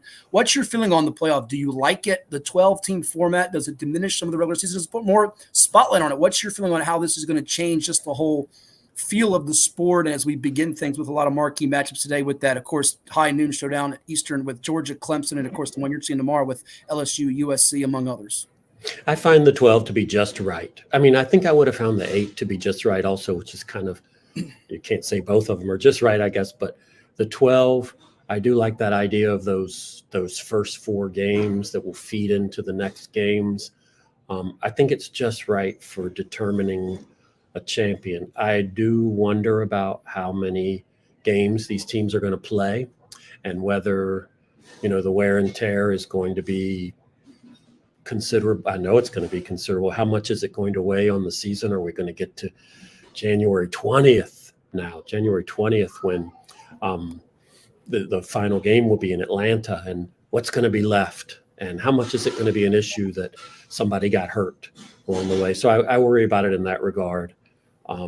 While at the same time thinking, that is, as far as determining you remember when we used to vote on who would be champion for years and decades. We used to vote, and this, people always thought, well, the game's being ruined for this and that reason, because it's not the same as it used to be. Well, it used to be that people would vote, and I was just thinking with Notre Dame playing Texas A&M, that back in 93, 94, when they had that controversial vote at the end, Notre Dame or Florida State, and Notre Dame was playing Texas A&M in the Cotton Bowl at that time. And so this matchup for tonight brought me sort of back to that memory of how things were when Notre Dame had just beaten Florida State like a couple weeks before in this monster game that we had. And then, Notre Dame lost to Boston College right after that. So we docked the voters docked them and gave Florida State the national championship that year.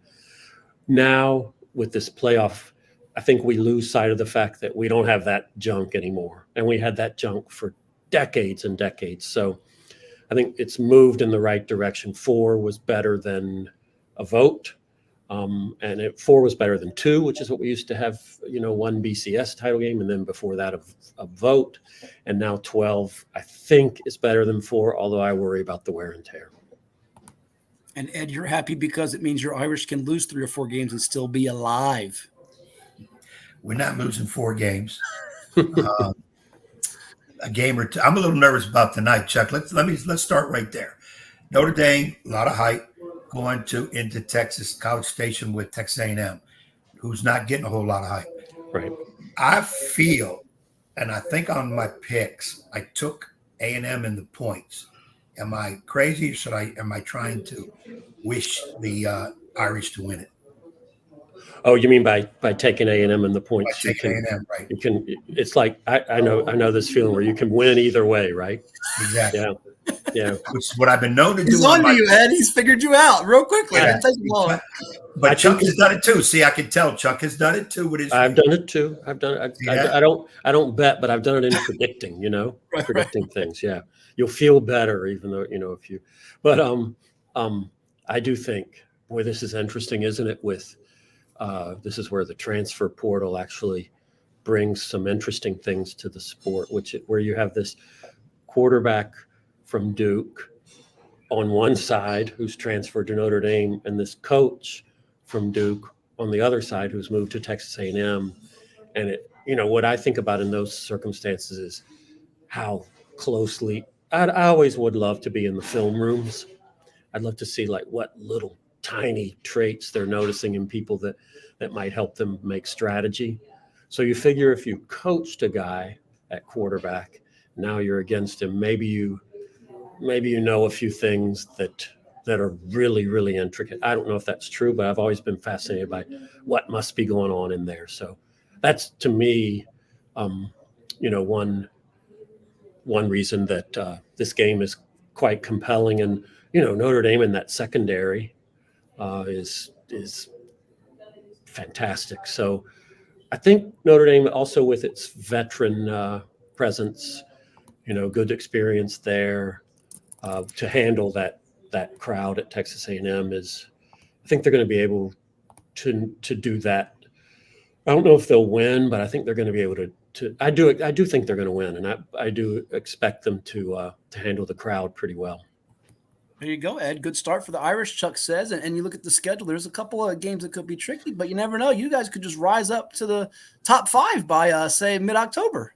Well, and my other point is that and you guys kind of alluded to it a few seconds ago, Chuck, in the past, if you lost early, first game or two, it could be deadly for you for the playoffs. Yeah. But if you were going to lose, it would be better to lose early than to lose that one game late. Yes. I think with the 12, it takes that away for the most part because some of the slots are already going to be given by certain champions and whatever, leagues and whatever. I still feel you're going to see an abundance of SEC teams and probably or Big Ten. Mm-hmm. It seems to be the feeling that any at-large berths and the way they set it up was like that those in the know are figuring, well, we're going to have to get number 4 from the SEC. We can't give number 2 from the AC in there. Your feelings about that? Well, I think that's right. And I do think one thing the committee, I think the committees have been terrific. I really do. And I know that's not what you hear normally, but I think the best thing about them has been they've done something that used to frustrate me even when I was a child, how people didn't take into consideration very much whom you had played, the schedule strength. It seemed like, just your record, if it was spotless, then you got consideration for the national championship. That was long ago. Now, I think the committee, even when I'm trying to think of, there's a year the Ohio State, Michigan, 2 years back, Michigan wins the game. It's their game, which is always, of course, the last game of the regular season, but Ohio State still gets included in the playoff over body of work and whom it had beaten. So I think that idea of a slip up in the season costing you dramatically. Another one I can think of is TCU some years ago. That might have been the same year, when they lost the Big 12 title game, but still got into the playoff and then all the way to the final. So I think that idea of the slip up costing you dramatically is is diminished somewhat, and but I still think it leaves room for this sport to have the best regular season among sports, which it always has for that reason, because all the each game in the chain matters so much. But I still think there's room for that, even within this new construct of maybe letting in a 2 or maybe even a 3-loss team that wins a conference into this 12-team group. A few minutes with the fine columnist for the Washington Post, Chuck Culpepper. Read his work online, WashingtonPost.com. Go pick yourself a paper up as well here on CoVA Sports TV. It's 757 Saturday Sports Talk. Like and share.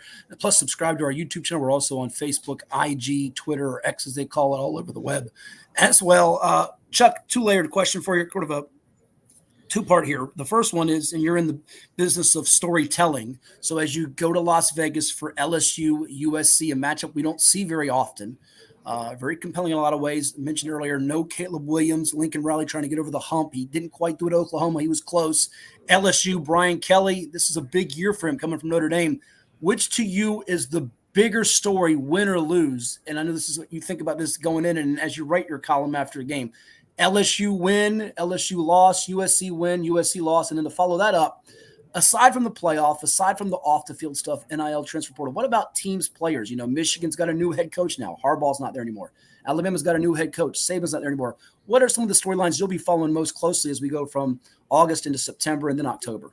Well, I believe LSU winning and USC losing would be the loudest story. One thing I think that doesn't get talked about enough is how really, really good Brian Kelly is. Some of the other stories about like how he's gone from one place to another, often in controversial ways, gets more attention a lot of times. But I remember I called up his first quarterback way back from his, I believe, his Central Michigan days, and just talking about, he said, I expect him to succeed at every stage he enters because of how extremely detailed he is. And that, I think if LSU were to win this game, it would kind of set them on a path to be, considered way up there for even with the tough SEC schedule, for playoff consideration already. And, I think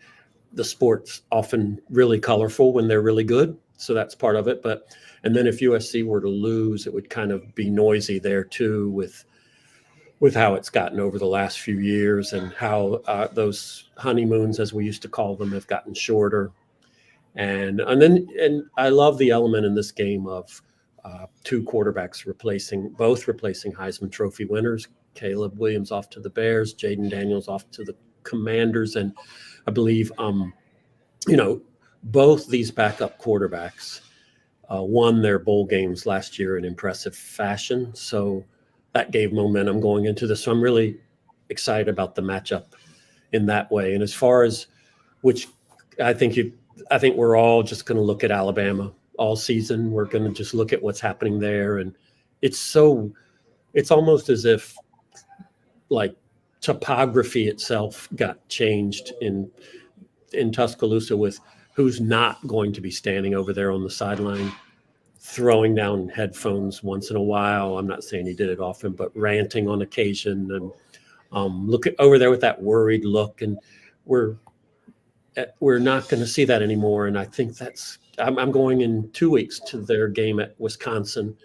And I think Kalen DeBoer had, no matter what they pay you, a lot of guts to take that job, and a lot of confidence, a lot of, very appealing confidence to take that job. So I think that's where even though Harbaugh left and Moore is at Michigan, and of course they've got Texas next week in Ann Arbor. That's another early season colossus. But I think we're all going to be looking even more so at Alabama during the season to see what happens there. Yeah, I'll miss Nick Saban on the sidelines. I know he's doing TV work now for ESPN, but throwing headsets and going crazy and snapping at reporters. It's kind of like my co-host here, Ed Young, who was a high school basketball coach for 30, 40 years, and he won 500 games, and he used to snap at referees and throw things at reporters like me, and now he's not coaching anymore. So I'm worried, Chuck. I'm very, very worried. Ed? They always look out of place when they're not coaching anymore. They do. Yeah, they start wearing Notre Dame jerseys, and they're all over the place. Yeah. But Chuck, I make the point, though, I'm just retired as a teacher, but not a coach, and I'm just a free agent waiting for the right deal. That's where that is. And the only thing I would ever throw at anybody would be at that guy as much as possible because he can get under your skin. I would not do it to the kiddies because it's high school. Right. And sometimes I have to let the referee know they're not on their game. Right. But he did coach at Quinnipiac as an assistant, Chuck. I'll have to tell you when we have more time. And actually, you're getting ready for your flight. You have time real quick to tell the Jim Calhoun story when you went up against him at UConn to Chuck before you finish up with your last question? Oh, wow. Well, go ahead. I was assistant at Quinnipiac, Northeast Conference Division I. We're playing UConn at the Hartford Civic Center, jam-packed, probably, 12,000 people. It was every seat taken. We're winning. Little Quinnipiac, because our head coach was tremendous in scouting. We knew everything about our opponents. And we usually had an early lead when we'd play a Boston College, UConn, St. John, Syracuse. We'd have an early lead, and then the floodgates would open. We had an early lead on UConn. Jim Calhoun gets up. I think it was 6-0. Walks onto the floor. Tells the referee, give me a bleep, bleep, bleep timeout. Our guy had the ball, had to go around Calhoun. So we figured T. So our head coach is going ballistic because the referee blows a whistle and he says, timeout UConn. And our head coach loses it. And the referee says, technical. We thought, okay, he's going to give it to him. He gave it to our guy, our head coach, who lost it. We had to tackle him because we thought he was going to get thrown out. They proceeded to go on a 25-2 run. I think they had 4 guys that were pros. 2 of them were like first 5 picks. And I was sitting there to the assistant. I said, well, what the heck did Joe think was going to happen? We're not beating UConn at the Harvick Civic Center in front of all this.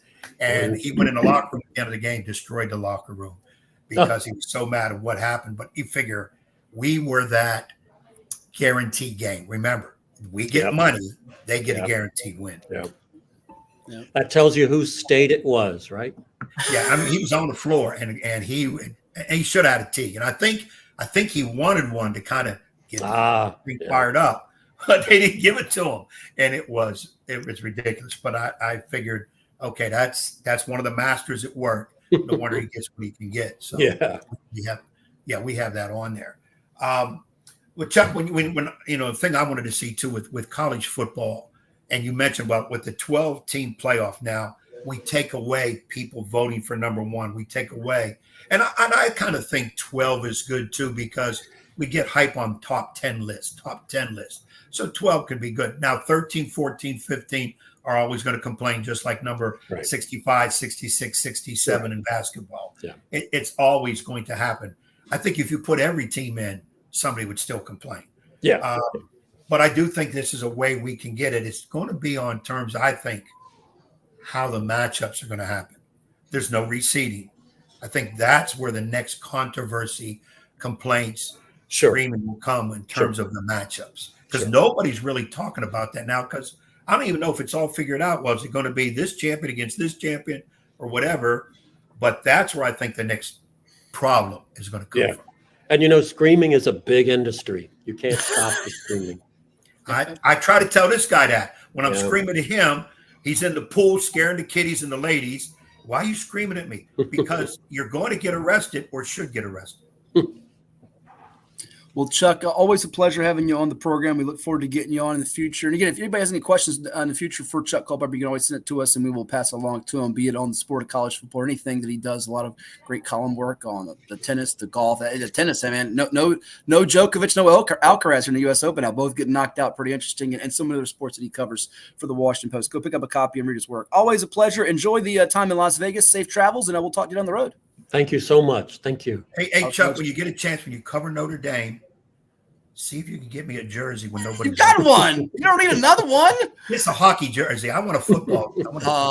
Yeah. Well, all right. If anybody can do it, Chuck has that way about him, and they're not going to miss it. They got a million of them. And they got more money than Jesus. Yeah, so you want him to get arrested and steal it. He wants to get you in trouble, Chuck. This is what I deal with. Yeah. No, I don't want to get Chuck in trouble. Yeah. All right. Hey, Chuck, have a good one. Thank you so much. Have a great weekend. Thank you so much. So one and only Chuck Culpepper, such a fine columnist. And did he drop on us? Did he drop a topography? That's a great word. He dropped a topography. He's not. If you didn't know him and what he does, you'd never guess sports writer. He is so calm. His demeanor is so easy. And he read would his be work. perfect If you in haven't France. read his work, he does terrific work. And he's been very And the kind thing with Chuck is he's right down the middle. He doesn't jump to either side. He doesn't get flamboyant or whatever. He writes what he sees. He writes what he feels. And I think that's what makes him one of the best out there. And again, we're blessed when we get some of these guys because they could easily be doing something else. When you're sitting in an airport, you think you have time, but the other thing is you're worried about the flight. Trust me, I know. You have to do. And Chuck was gracious enough to come on there too. And he's a good dude. He's a good dude to talk to. And I can see him sitting outside in Paris, legs crossed, just watching, finger on his chin, watching the different people coming and eating that fish dish or whatever they have in Paris. Fish dish. I couldn't get into French food. If I was over there, I got to get me a Philly's cheesesteak somewhere, some good chicken. I can't eat all the fish every day. I mean, that's a big meal. I understand. Now I can do the French wine. Okay, the red wine, chilled. I can do that one, but I don't know about all that fish. Didn't know about all that fish. All right, we've got more high school football talk with all of you. Like, share, subscribe to CoVA Sports TV on YouTube and interact with us here on the program. We do have a couple of technical snafus, so apologies when we don't come back as swiftly today. We're trying to iron those out, but we have a couple things that we will hopefully have situated in the future. What happened to Jack? I heard rumors he's going to be doing another show too. Did he dump us? What happened with this guy? Jack didn't dump us. Jack is, as you know, a very loyal, dedicated, hardworking youngster who follows that's how I know him too. Who follows the University of Virginia very closely. And they are in action today. I thought about getting Greg Medea on. No relation to the other Medeas, but we've had Greg on the past on our radio side of things. We might have had him on the podcast once last year. I forget. Anywho, UVA is in action today in Charlottesville, and I understand he is going to be there as they take on the Richmond Spiders at 6:00. And as long as they don't get bit by the spiders, he might interact. Tell you what, UVA, that's not a gimme win. Back in the day, if you watched NC State the other night, my goodness, a ranked team against Western Carolina. There's been a few of these head scratchers. There's going to be an upset special today. I will give you one before we sign off today. An upset special. I got a small one. Last night I was sweating watching TCU and Stanford. You like that? Because I got all the other games right. I said, okay, TCU will win by 30 points against Stanford. You didn't get all of the games right because you missed on. Who did I miss on Thursday night? College, not pro. Yeah, you missed some high school football. I was going to say you missed some high school football games. You did high school, but I didn't miss any college last night. And the other one that was almost a disaster was Wisconsin, Western Michigan. Yeah, the Badgers. I said it on the IG thing last night. The Badgers feel good about the Big Ten with Southern Cal and UCLA coming in and the schedule they got. They got Alabama on deck, as you heard Chuck say he's going to that game. Ooh, it could be really, really dicey for them coming up. But we're going to take a time out. We're going to hear from some of the sponsors that make it possible for us and come back with more here on CoVA Sports TV. So stay tuned. But right now, Edward, we're going to hear from, I know you love to get you that bacon cheeseburger from Dairy Queen. Here's what Dairy Queen has to offer. Oh, man. What's up at DQ? Oh, just the best deal ever. The $7 bacon cheeseburger meal deal. Bacon cheeseburger for a limited time, plus fries, drink, and a sundae. Yeah, this is not the time to be modest. It's all full size for just $7. And there's bacon on that burger. The $7 bacon cheeseburger meal deal. Now, for a limited time on the $7 meal deal lineup. Only at DQ. Happy tastes good.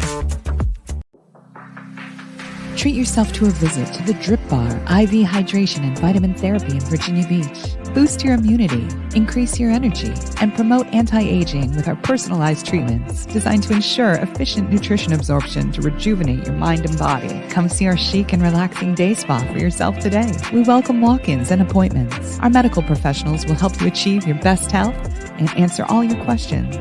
The Drip Bar at Lansdowne Commons in Virginia Beach. Well, it's everybody's favorite time of year again. Time to prepare to make your annual donation to that infernal revenue service. And if you're like me, you need help. Help to keep that donation as small as possible. So get off your W-2 and call John Maynard at John's Tax Service. 455-6763.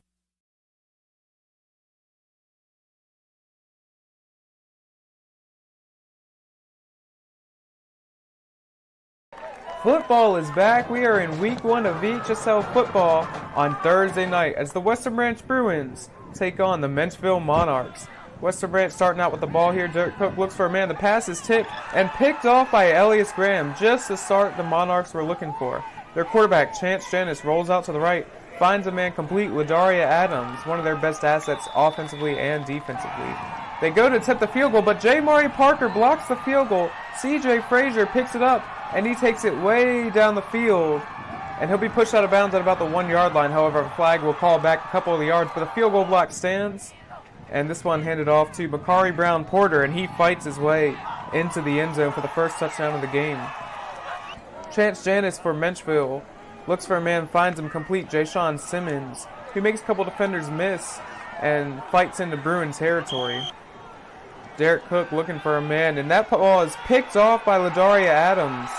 And Menchville defense seemed to be rocking and rolling, giving him some momentum. Cook with a chance to redeem himself here as he's looking way deep. J. Murray Parker, and that ball is completed for a Bruin first down to give them all the momentum they needed, as this one is handed off to Kynick Baines. Has tons of room as he walks on into the end zone. And then that's when it all started falling for the Bruins, so a little sportsmanship after. This one handed off to J. Murray Parker, who easily walked into the end zone. Now how about this play? Bad snap, tough to see, but bad snap. Derrick Cook recovers it, rolls out to the right, throws it up. J. Murray Parker seems to be just in the exact position he needed to be, as that's a touchdown. What a way to recover the bad snap as the Bruins go into victory formation here as they win this one 28-0 over the Menchville Monarchs. I'm Jack Lowe, CoVA Sports. Hampton Roads has a long-running high school and college sports tradition. It's time to give them the spotlight they deserve. This is 757 Sports Talk. Here are Matt Hatfield and Coach Ed Young.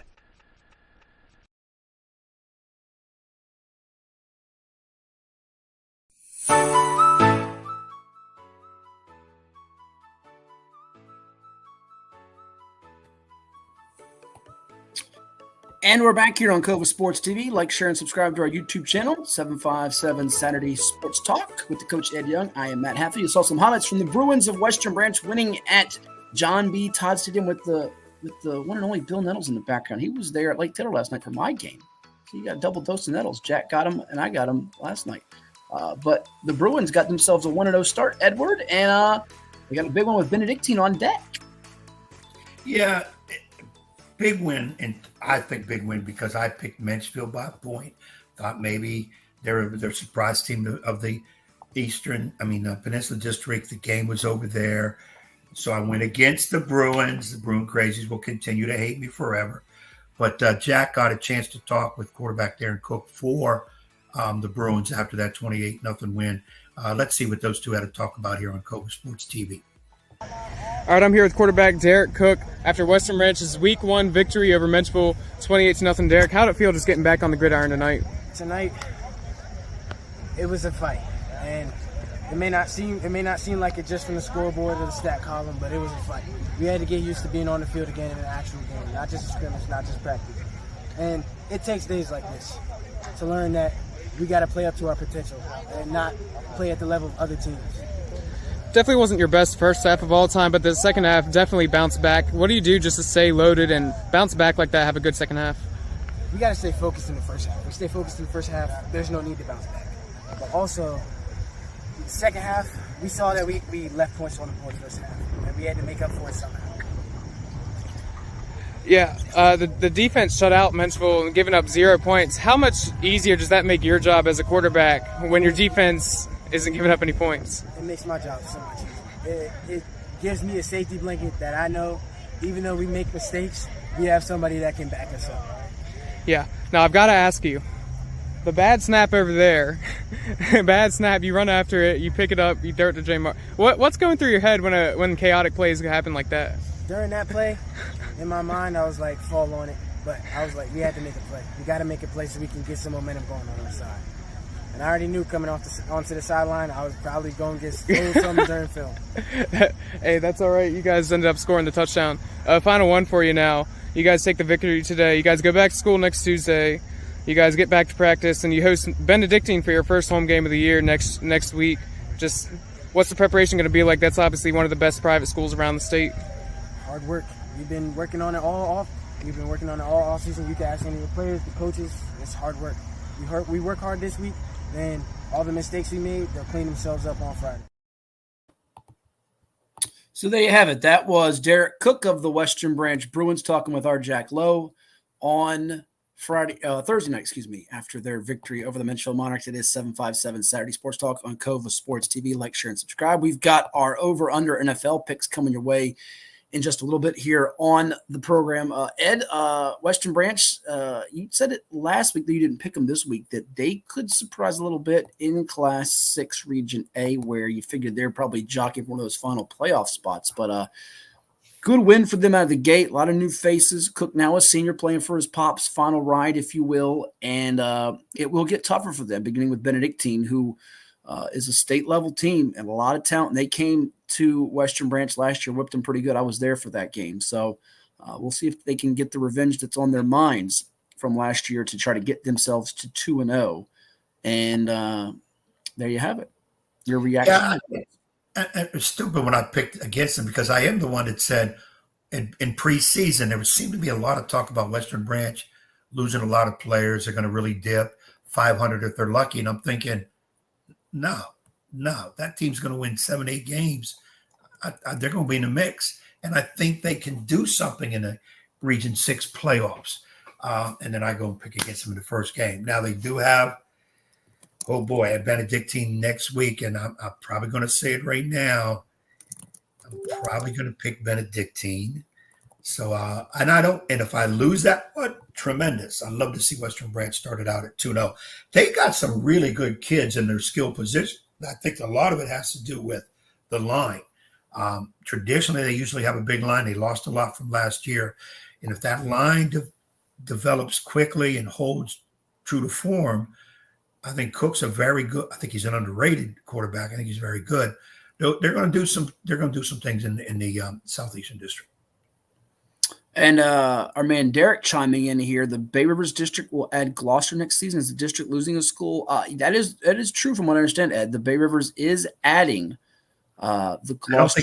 I don't think they're losing anybody. Well, they aren't. However, I will tell you a rumor I heard last night and floating around the press box. And you know how rumors are. Rumors get started.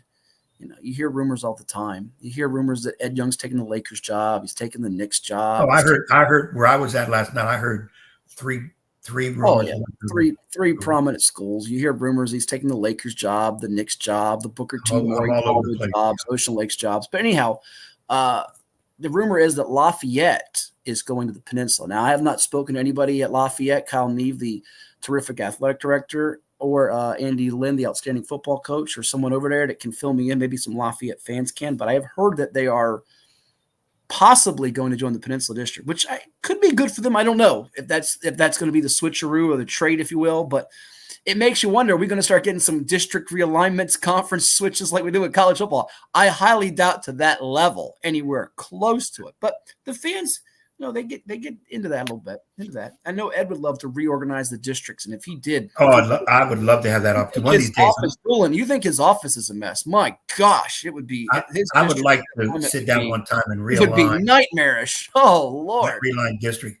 And again, a lot of people got to understand something. When it comes to region 1 through 6, that's based on school population. Right. Okay. there's nothing you can do about that. And I think they do it every 4 years. Something they like see that. where everybody falls, and then you're in a 2-year. I think it's a 2-year pattern. For those 2 years, you're in that region. Slipping districts is an individual choice, I believe, by the school. In other words, Gloucester determines for their athletic program where it'd be better fitted for Bay Rivers. Mm-hmm. They make application to Bay Rivers. Bay Rivers votes on it. They're in, they're out. I think that's how that process goes. Switching districts, but region is based on population. People say John Marshall should be playing 6A basketball. Well, you can't play one region in one sport and your other sports are in another. It's strictly by population. Some people still believe it's by how good you are. Some people think 6A is all the great schools and 1A is you're horrible. Has nothing to do with abilities to play. Back in the day, you were allowed to move a single sport up or down, mostly up. There wasn't a lot of downs. You can't do that anymore. Whatever your population is, high school 9 through 12, boys and girls combined, that's the region you're in. Yeah, the old Peanut District. Be brought to you by planners. You like planners? Yeah, I remember Peanut District. Well, I wonder if people out there can name the original Peanut schools. Do it, Dante's Boxing Talk. Ed's challenging you out there. Name the original Peanut District schools. I can't even do that because that was before my time. Peanut District schools. What do they get if they? What are you going to buy them a steak dinner, or are you going to buy them a why are we stuck on this buy people steak dinners thing? Because you owe dinners that you haven't paid up. You owe people dinners that you have not paid up. Let's just be honest about this. You name me 6 people that I owe. I don't want to say he's like the guy that you told was going to come on our show. That I was all excited for him to come on in the summer, and he didn't stiff us. He just got busy. Seth Greenberg, who I understand at one point he probably paid it up. He owed Mark Packer of ACC Network a dinner. But you owe people dinners that you haven't paid up. You always say winner buys. You haven't bought Willie Gauze. If Willie Gauze is out there listening, I might see him later today if I go to John B. Todd for the Denby-Granby game. Willie Gauze does security. Now, you've seen Willie, former kicking coach. You said you winner buys, and you still have not bought Willie a dinner. So until you buy Willie and me, because I'm the one that am going to make this dinner come to fruition, both of us a dinner, you're a welcher. Simple as that. Simple as that. Well, you're welcher. The only one I know I owe a couple dinners to. Willie Gauze. You beat him. No, I think I owe Willie one. Okay, I got one win against Willie. That's right. You say winner buys, and you didn't own up to your own words. You're the one that made those words. Yeah. I know Kenny Harris at Green Run beat you the next round on a half court shot from the late great Ashley James, and he didn't buy you a dinner. But Kenny Harris, he needs to start buying his wife some dinners for crying out loud. I don't know what he's doing. So anyhow. Yeah, well, Kenny's like that. He'll buy you a dinner, but he'll eat it himself. And Willie, I thought Willie would definitely win, so that's why I said that. What does Derrick have going on? Bruton would join the Tidewater District. What Bruton's in what are they in the Blackwater District? No, Bruton's in the Bay Rivers. Where are you? Black River. You're sleeping right now? Tidewater District right now consists of, we're really going into weeds here. We're going into weeds here, Ed. Tidewater District consists of, boy, I had it now, I lost it. Give me a second. I'll have it for you folks. Bear with me. I'm dealing with Ed Young, which really messes me up. Charles City, Carver Academy, King and Queen, King William, Matthews, Middlesex, West Point. Derrick, you're not that far off on that. I could see that happening. But don't know that it will. Here you go. Dante says, I was a young kid. I know it was Forest Glen, Smithfield, Southampton, John Yates, Kennedy, Suffolk High, and Sussex Central. Only ones I know. He might have hit them all. You owe Dante Boxing Talk a dinner. Who's he missing? No, Dante's still too young. He's missing Northampton out on Were they in that district, really? Northampton was in the Yellow Jackets? Yes, they were in the original Peanut District. Weren't they on your basketball schedule last year? No, wait a second. They played Morey last year. No, that was 2 years ago when they had the big fella, the 6'8". Yeah, they were on your schedule 2 years ago. Yeah, 2 years ago when they lost in the state quarterfinals, semifinals. No, I think it was the region semifinals. I had to look it up, but they were a state level team. I think we had them number 3 to begin the year. They had a point guard that was pretty doggone good. We nullified the 6'8" kid. We really can't. Who's now at Virginia Wesleyan, Brayden Justice. And by the way, will we see you this year at the Virginia Wesleyan team camp, which is in a couple weeks? I'll be in football mode. I'm gonna try to get over there one of them days, though. I don't know if I'll be able to make all 3 or even 2 of the days because I got football duties. But Dave Macedo does an awesome camp. We used to broadcast it for many, many moons and years on radio. over there at Virginia Wesleyan's batting center with our man, Mr. Macedo, and his staff. I know DeJuan Tucker and his assistants Marcus Curry, been working diligently getting 50-plus teams for that. So are you going to make an appearance even though you don't have a team at the moment? Are we doing a podcast from there? If we're making a podcast from there. If the powers that be allow us, I don't know what the connectivity capabilities and all that jazz is, but who's supposed to be working on that? The powers to be. Come on, let's go. Let's go, Nick. Maybe Ed Young got to be out there more. I've had people ask me, and I keep telling people this: if you get some advertisement and then get us out there, our powers to be are really reasonable guys, and they will listen. Get you one of your one of your restaurants and establishments that you. I've been working. And they could sponsor a singular show. It could be the show brought to you by blankety blank. I've been working on a couple because Virginia Wesleyan with the Mullins. Yeah, we got to do our show. We used to do the radio show every year from that camp, so it would be great to get the podcast out there so we can get seen a little bit more. And honestly, we've taken the show on the road before to VCU Siegel Center. All we really need is my headset, microphones, and a laptop and internet connectivity. And away we go. That's what I'm saying. We don't need a whole lot of razzy dazzy stuff. As long as we have the connection, we could do this from phone booth somewhere if they still have phone booths. I don't do that. You sitting in a phone booth with you would be very. We got to have your own phone booth. I'm not sitting in a phone booth with you. I would have a straight. They'd have to put me in a straight jacket and send me to Bellevue. I'm not doing that mess. Speaking of phone booths, not booths, enough to see you in the pool. I tell you what. Speaking of phone booths, sometimes you get in a battle with Lake Taylor in a phone booth. It can be bad. But last night, the team that took it to the Titans in their place in Norfolk, it was the Poquoson Bull Islanders. You always say the coach goes before the kids.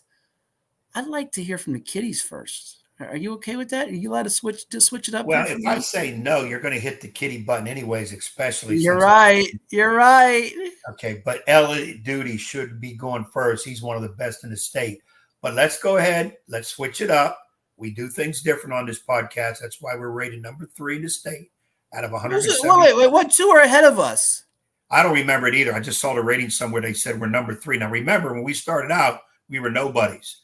We gone from that in a year's time to number 3. We're going to be number 1. The podcast I've watched, and there are some great ones out there. Nobody better than us. All right. We give it in depth, and we give the real us. All right, good deal. Let's hear from Carter Jones, a lineman who I gave a lot of love to last week on the show, and Cody Little, who was terrific, both sides of the ball. It was just tremendous. 6 tackles. Here's what they had to tell us after they beat the Titans at Hank's house in Norfolk on CoVA Sports TV at 757 Saturday Sports Talk. I'm here with a couple of Poquoson Bull Islanders after their win over the Lake Taylor Titans on the road, 21-6 in Norfolk. On the left, we got Cody Little, had 6 tackles, 3 for loss, about 40-50 yards rushing as well. And Carter Jones, the big lineman, had a couple tackles for loss, paved the way up front for the running game tonight. Carter, let me start with you since you have the microphone in your hand.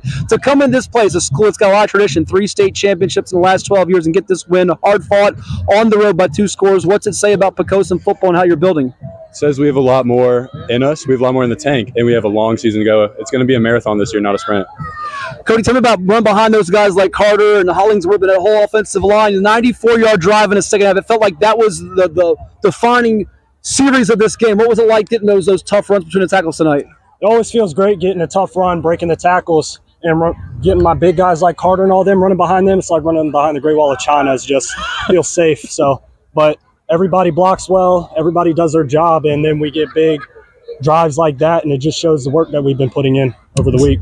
Defense tonight gets 5 takeaways. You get an interception in the fourth quarter. How big was that? I heard a couple of assistant coaches talk about they had some 15-yard penalties. We kept our composure. You knew they were an aggressive, quick team trying to get in your heads. Was that a big emphasis tonight? Yes, sir, it was. We knew when we came here that they were going to be talking. So we knew we had to keep our mouths shut and just play football, let our football do the talking, not us. Mm-hmm. So that's what we did tonight. Carter, for you, tonight you guys had that scrimmage a couple weeks ago with Ocean Lakes, a Class 6 school. This is a Class 3 school. You guys are in Class 2. You got the state playoffs last year. How much do these battles help you for the Bay Rivers, and what's your hopes ahead in the postseason? They help our points a lot. I do know that. From a player's perspective, though, it's hard staying on a bus and, 3 hours to Riverheads last year. That was a challenge in itself. Yeah. So we definitely like getting these points and just the competition, and it helps us get ready for the teams we're going to play in the playoffs. Before we finish up with Cody, your teammate just affectionately called you the Great Wall of China. That was a kind compliment. You're getting some recruiting attention. You got an offer from ODU this summer. Tell me about what you think about them, any dream schools, and what's it like to begin this attention as only a sophomore right now? It feels amazing. It feels like I have a very bright future, and I just have to keep working and keep my head up. And it, honestly, it's just Sure. I mean, you're cool to get the ODU offer. Any schools you hope to hear from, maybe, that are showing interest right now? Or I mean, that was a pretty cool offer for you, right? I really want to hear from UVA. My grandpa played there. Clemson is another big one I want to hear from, and Syracuse. All right, good deal. And lastly, Cody, for you guys, this is a big one, but it's just step one. What do you take from tonight, and how do you build moving forward? We take from tonight the hard work that we're going to have to put in, and we're just going to keep building on that hard work, keep playing our wing tee football, pound the rock, run the clock. That's what we do best. So we're just going to keep improving that and see where it takes us. They pounded the right tonight to move to 1-0. Cody Little, Carter Jones, thanks so much. All the best. Yes, sir. So there you heard it from Cody Little and Carter Jones. That Poquoson running game was revved up. 5 takeaways. You'll hear from Coach Duty in a second. What do you have to say about the game? But how about the youngster there, the lineman? I told you he could be a player of the year candidate on defensive line. He's really, really strong on the offensive line for them, Edward. And got the ODU offer. Grandpa played at UVA. I know he mentioned Syracuse and Clemson too, but come on now. My man Dan Trevino takes the best pictures in America out there. And our man Jack Lowe was at the game today. You better do some talking to the UVA folks. Maybe get that offer to him. He could be a guy that gets double digit and be really one of the best recruits in the entire area as well as state when he is a senior. And he practiced his interview because he came off with 3 big cliches right off the bat when he talked about it's a marathon, not a sprint. That was a good one. It was just the one game. We got a long way to go. He was well schooled. He was well schooled in the interview process. And it's kind of a funny interview. You saw the big dude, the Wall of China, and then you saw the little guy who looked like his last name is Little. He just walked up and just jumped in the interview because you don't have his gear on or whatever. But a tremendous runner in his own right. Poquoson has a program. They have the tradition. They got Elliott Duty. They're going to be involved in most games. They stepped out a little bit. Lake Taylor just has that tradition, fanfare, and those guys were, again, prepped correctly. You're going to hear a lot of trash talk. That's what Norfolk kids do well. Been involved in that, understand that. And to play at Lake Taylor is a little ominous to play there, and the fans are right up on you. And I'm sure Poquoson heard enough, but they held their ground. They did a great job with that. I really thought that was a 14 to 20 point win for Lake Taylor. No, you didn't. Don't lie, because here you go telling your story is wrong. You had 21-20 Titans on the picks, and I had 27-17 Titans. Let me let this cat in the bag. You do what you want, I'll do what I want. When I do picks, you and cats are dangerous, but that's no story for our time. Go ahead. I love cats. Go ahead. That's why you keep the dog. When I do my picks, a lot of it is fanfare picks. I'm not sure I'll explain that. When I'm behind the scenes, I'll usually tell, like, an example. I picked Bethel to beat Nansemond River by 1. I wanted Nansemond River to win by 50. Nothing against Bethel. You don't work and teach there anymore. Why do you care? It doesn't matter. Those are guys I know, kids that I had in classroom. I still want to see them win. What happened to me? You don't root for me to win in anything I play. What the hell am I going to root for you to win in anything you play? Number one, you can't play. Right now, the best thing you do football Xbox game. I've been undefeated in that game. Go ahead. You're good in the full and the pool, and I can't believe we can't find a water type pool type company to sponsor you as the full and the pool segment. It is tremendous. Okay. And I would like to do one where we set it up where you jump in a pool just as lightning hits and see you get hit by the bolt of lightning and there's a big flash. It would be traumatic. Podcast TV. Why can't we get that? Why do you wish bad things upon me? Well, I mean, you'd be like a cartoon. I'm not a cartoon. I'm a real person. That's my lawyer calling you. Could be. No, it is. It would be like a cartoon. Like I'll tell you what it's like. My hero cartoonist, Wile E. Coyote. He gets blown up, sliced, cut, demolished, vaporized, whatever, and he always comes back to try to get the Roadrunner. It is the greatest example of fortitude, effort, motivation, whatever you want. Wile E. Coyote. That's why he's my hero. He is the best. And to see you get it, we know you would come back the next week in another phone pool segment. We'd make sure you weren't killed, I would hope. And if you were, it'd be heck of a who the heck is going to replace you? That would be the hard part. So, Wile E. Coyote is your hero. That he's my cartoon hero. Yeah, we got to slice that up for next week's show. Wile E. Coyote is my hero in terms of fortitude. That's what I got. Yeah. Well, after all of that, we heard from Carter Jones and Cody Little. Would you like to hear from a guy that does not consider Wile E. Coyote his hero and Elliott Duty? Let's get Coach on here. Yes.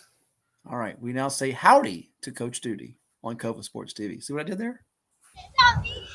All right, I'm here with Poquoson head football coach Elliott Duty after his Bull Honors win it 21-6 here over the Lake Taylor Titans on the road in Norfolk to open up 1-0. Coach, you and your staff just talked about with your kids about what it is to win this game against a school with 3 state titles in the last 12 years. You've got to be thrilled the way you performed and executed a 94-yard drive in the second half and salted away old school football. Yeah, we executed well. Beginning of the game, we came out and executed.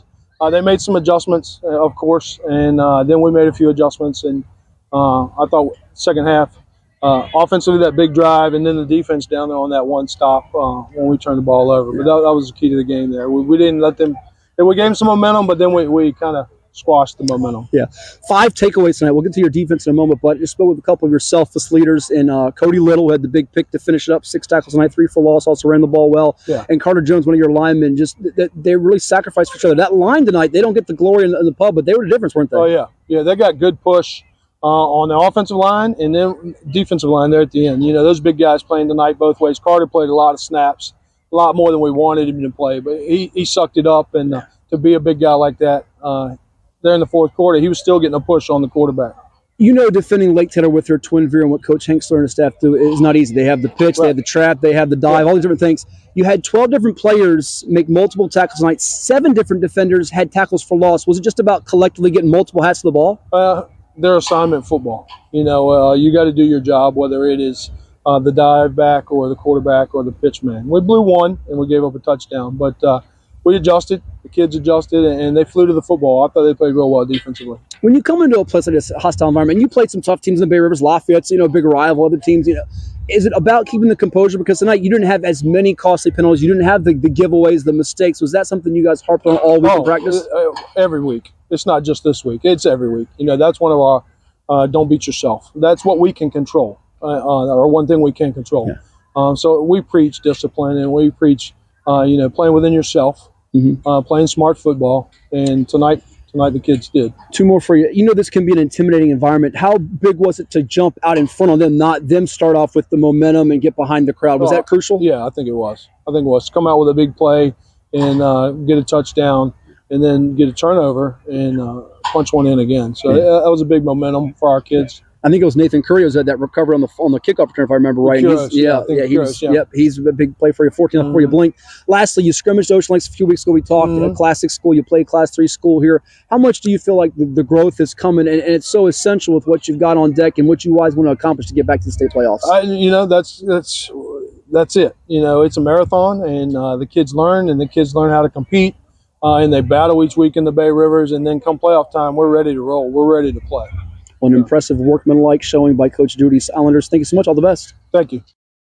So there was Elliott Duty after his team's win. They've got Grafton on deck, Edward on Thursday, September 12th, then versus War Hill, September 20th, and against Tab, who got themselves a nice win over Heritage last night, coming up after that to close out the month of September. It is CoVA Sports TV here. Like, share, and subscribe to our YouTube channel. We've got NFL over-unders coming up right after the break, and we'll go through those rapid fire style. But a couple of quick games from last night's action to hit on. Kings Fork 36-6 over Churchland. Mighty strong effort for the Bulldogs with Jamel Mackey catching a couple of touchdown passes for them in that one. You also had in the ball game over there involving the Suffolk team over Hampton Manson with a 46-15 winner over Tyrell Grant. 215 passes, 2 touchdowns, 2 air. all over. Permanent 44-6. Brandon Nesbitt, Tajay Curtis, both ran the Rockets. Travis Johnson up after the United States. Look at 20 games. Got the job done for the Rommel. Smith. Heights. In addition to that, people from Friday night, we had Lockwood, Daniel Warwick all over Grassfield, 35 with that front forward. Dominant for him, Saeed Williams, the quarterback. On that. Meanwhile, yeah, go ahead. You want to jump in? I had to jump in. I hate to interrupt you, but your sound is going in and out. I missed half the scores. You missed half the scores. Yeah, it sounds mumbled or ruffled. Like, is it sound okay now? Yeah, right there is good. Right there is good. All right. The Warwick Grassfield. I upset one of the coaches for Grassfield. Oh, our buddy Rod Johnson. Yeah, Rod was mad as Hornets with me when I picked them not to get any points. I just said, hey, I think War Hill defense is almost as good as they were last year. Warwick's defense. I mean, I say Warwick. Yeah. And it came out that it was what I think I almost picked that score right on the nose. But again, I don't relish in those kind of picks and somebody losing whatever. Again, I do it for the media's sake, for the show, and to let people listen.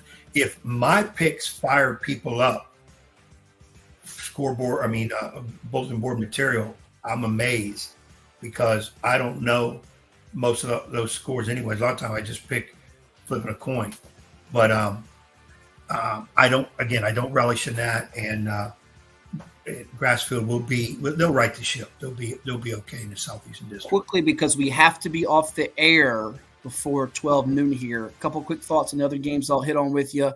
Smithfield 48-0 over Norview. You had Norfolk Academy 23-6 over Potomac School. Atlantic Shores, which you saw right here on CoVA Sports TV, a winner over Roanoke Catholic 50-6. Micah Lance 302 yards passing and 6 touchdowns. That Smithfield score caught my eye. I think they're legit. And by the way, I saw the youngster Kermit Buggs' son, Kyle Buggs, had a touchdown pass in that game early on. So that was an eyebrow raiser, I think. Maybe not to the level of, say, a Indian River Verona on Thursday, but caught my attention. How about you? I picked Smithfield, but not 48-0. I didn't see that coming. But again, hats off to Tracy Parker. We had him on earlier in the preview show before the preview show about his squad, and I think this is year number 3 for him, and his fingerprints are all over that program, and this could be a year they can really get it going. The running back, forget his name. I picked him as I think offensive player of the year in the Bay Rivers, the running back. If he did well, I know Buggs did for well. Kenye Martin, I've got him with 58 yards rushing, but Buggs had over 100 passing, so they didn't really need him last night against Norview. It was more of the defense and the pass game sprinkling in, but they'll need him in some games upcoming, that's for sure. All right, so that pretty much covers the Friday action. Not a whole ton. There wasn't as much excitement, drama, late game, heroics like the 2 double overtime games with Hampton edging Woodside and Indian River rallying to beat Verona. We're going to take another time out here on CoVA Sports TV. NFL over-unders, they are coming your way next with yours truly and the coach, Ed Young. It is right here, 757 Saturday Sports Talk. Like, share, and subscribe. Interact with us. Tell us what you think, what you want to hear, what you want to see on the program. But right now, we're going to take a quick time out, our last one, before we finish up with the NFL over-under picks right here on CoVA Sports TV. Now this from AstroTurf. After more than 50 years of innovation, AstroTurf still leads the way. The inventor of artificial turf does it all, right here in the USA. We engineer, test, manufacture, and install the world's most innovative fibers and turf technologies, with over 30,000 tracks and fields worldwide. AstroTurf, powered by Sport Group. What is more? Is it more reps, more strength, more stamina? We say it's all of that, but it's greater than just what's in the mirror. It's about improving your mental and physical health. More is feeling of achievement, fulfillment, confidence. It's looking better, feeling better, being better, and it's our mission to get you there. Because here, you are more. One Life Fitness. Well, it's everybody's favorite time of year again. Time to prepare to make your annual donation to that infernal revenue service. And if you're like me, you need help. Help to keep that donation as small as possible. So get off your W-2 and call John Maynard at John's Tax Service. 455-6763.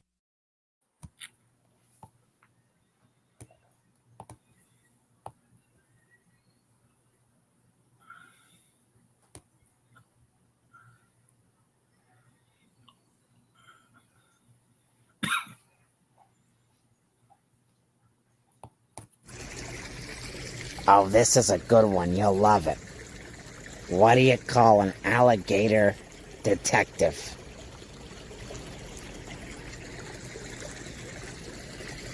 An investigator.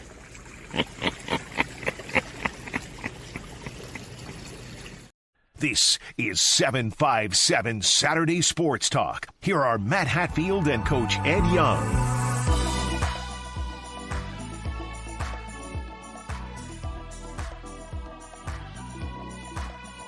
All right, no investigation needed here, but it is time now for the NFL picks with yours truly, Matt Hatfield, and the Coach Ed Young here on 757 Saturday Sports Talk as we close out this edition of the program. So let's get you the football rock and roll music here to get you rocked out here on the program. All right, we're going to go in alphabetical order, Edward, and I'll keep track of these. We got to go through them rapid fire style. We got 20 minutes, so we got to get this done fast.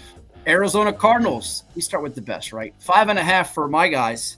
Over or under for Kyler Murray and the boys. That means they have to go 6-11 to go over.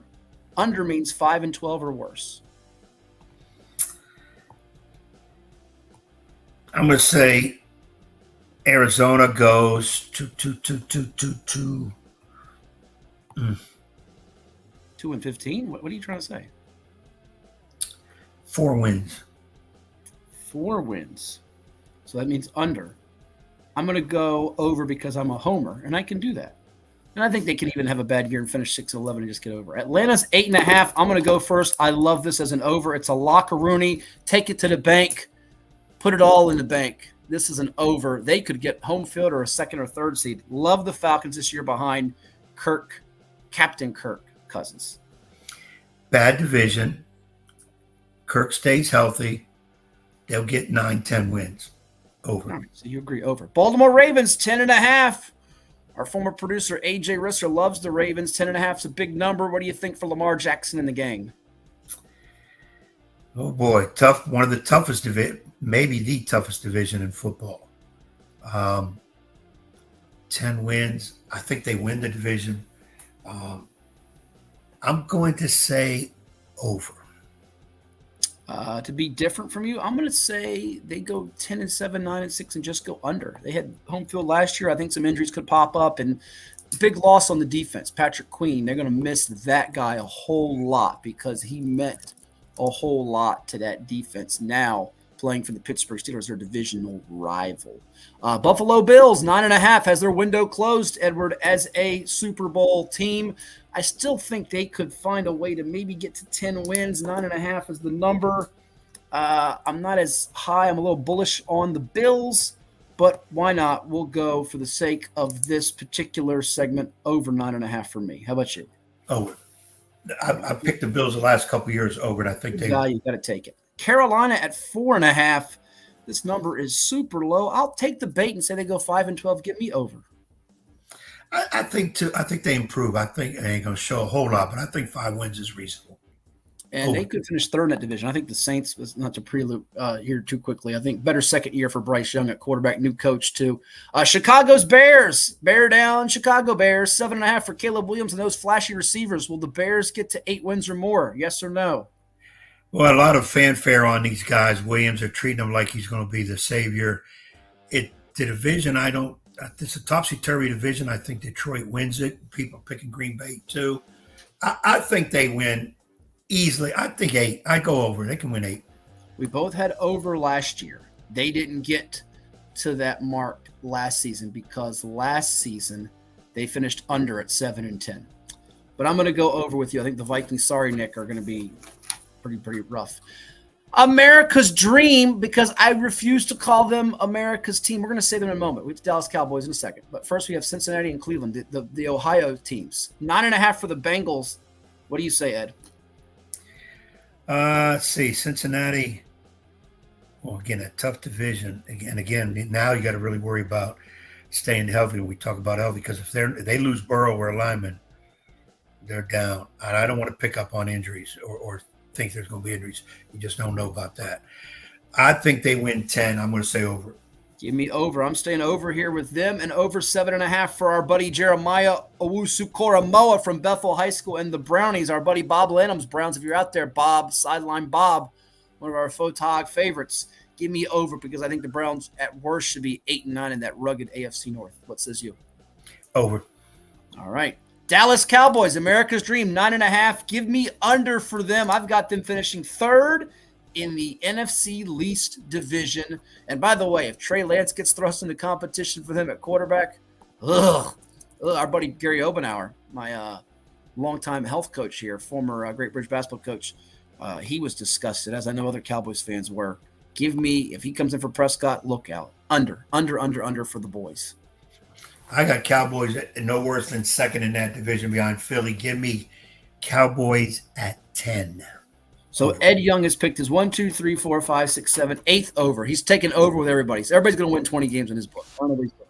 Denver Broncos are 4.5. That's such a low number. He's got to go over there for Sean Payton, the coach mastermind. Give him some juicy fruit. Give him some GD Goose juicy fruit as he does the onside kick ambush in the Super Bowl with the Saints. He's not coaching Drew Brees and the Saints anymore. But well, high on Bo Nix. They can go 5-12. Give me over. They're bad, but they're not that bad. I got to go over because they're in a division. He's taking everybody over. What fun is his name? Used to be the best division in football. It's no longer that. It's Kansas City and everybody else.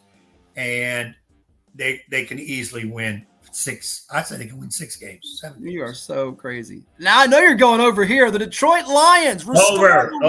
9.5. You heard it here first, America. Book it. Remember this. Clip this. The Super Bowl next February 2025 is going to feature the Detroit Lions and the New York Football Jets, Jets, and the Lions with the ostrich egg-eating fighter himself, Dan Campbell, with Jared Goff at quarterback. They will rise to glory and capture the Lombardi Trophy. Give me over 9.5 for the Lions because they'll finish ahead of the Green Bay Packers, whose number is 8.5. And guess what? They'll go over 2, but they won't go to the Super Bowl. I'm going with. I could see them in the Super Bowl over the Jets. Jets ain't going there. But I want Campbell for one reason.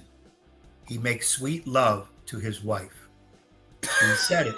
I didn't see it, but he said it. So anybody that's doing that, taking care of the wife, they got my vote. So Dan Campbell, 11-12 wins. It's fake. So you're going over for the Lions. You're going over 8.5 for the Pack as well? Packers. You haven't picked an under since the Cardinals. You're taking everybody over except my team. You are purposely just annihilating this game. All right, give me. Oh, man.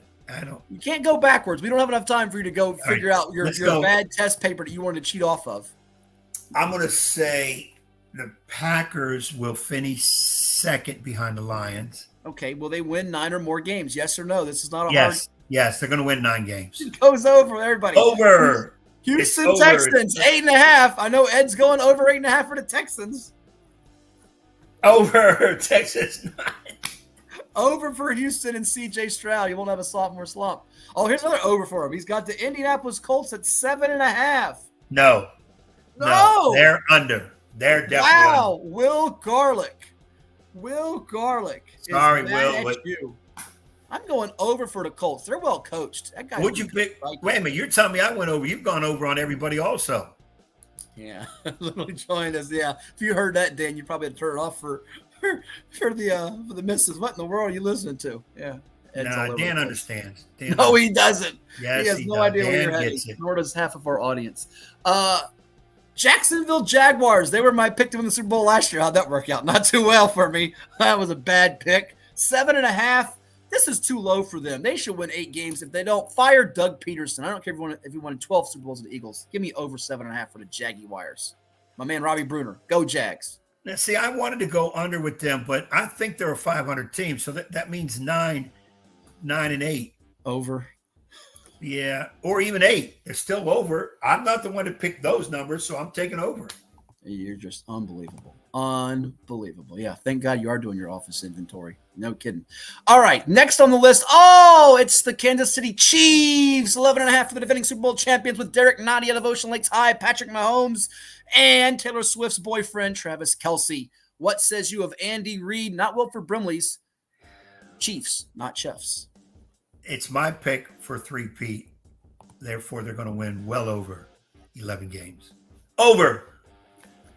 Under. They're going to go 11-6, just like Mahomes last year when out of bounds you didn't get your cover in that Sunday night game against the Jets, and you were so mad throwing things. No, that was beautiful. I should pick them on. I should pick them under. But they're in a weak division. They're probably going to go 6-0 in the West. Fleming beat Hidden Valley 90-0 last night. That's crazy. That's unbelievable. We got. Why do they call them Hidden Valley? The Colonels, the KFC Kansas City Chiefs Colonels. The Las Vegas Raiders, which reminds me, we teased it earlier. We were going to play this on the show, and we'll do it now as we go to our multi-view. If I can get to it here, I'm gonna put us in a view box where we can see this, both of us. Let's see if we got this here. If I can play it with us, I might have to put it in a different view box for us to play this the way I want to play this. I know we can do it. We just got to find it. Here we go. Ed, watch this. This is classic. The NFL, you know your Raiders. I can tell right here. How are you feeling with the team this year? We're not going to the Super Bowl. I already know it. We got a realistic Raiders fan here. This is odd. This is the first interview I've ever had like this. The Super Bowl chances are not good. But what is it going to take for the Raiders to have a successful season, you think? Not to get arrested. Okay, that's definitely an interesting one. I would agree with that. Yeah, getting someone in prison, that's going to hurt the chances. There you go. Don't get arrested for the Raiders. 5.5. Will they go over or under? Guess what? I'm going to do the Ed Young. They're going over 5.5 for the Raiders. They're going over, but the youngster was right. I would have stopped the interview right after he said we're not winning the Super Bowl. I can almost tell something else was going to come out of his mouth that wouldn't be good. Yeah. So I'm going to say the Raiders definitely going to win more than 5, but I don't see them winning more than 9. Okay. Next up, the Los Angeles Chargers with a hardball. 7.5. Is that that can't be the number. That cannot be the number. 7.5 for the Chargers? That number's got to be inaccurate. Listen, that is the lock of the century. Over. They're going to win 8+ games with Justin Herbert.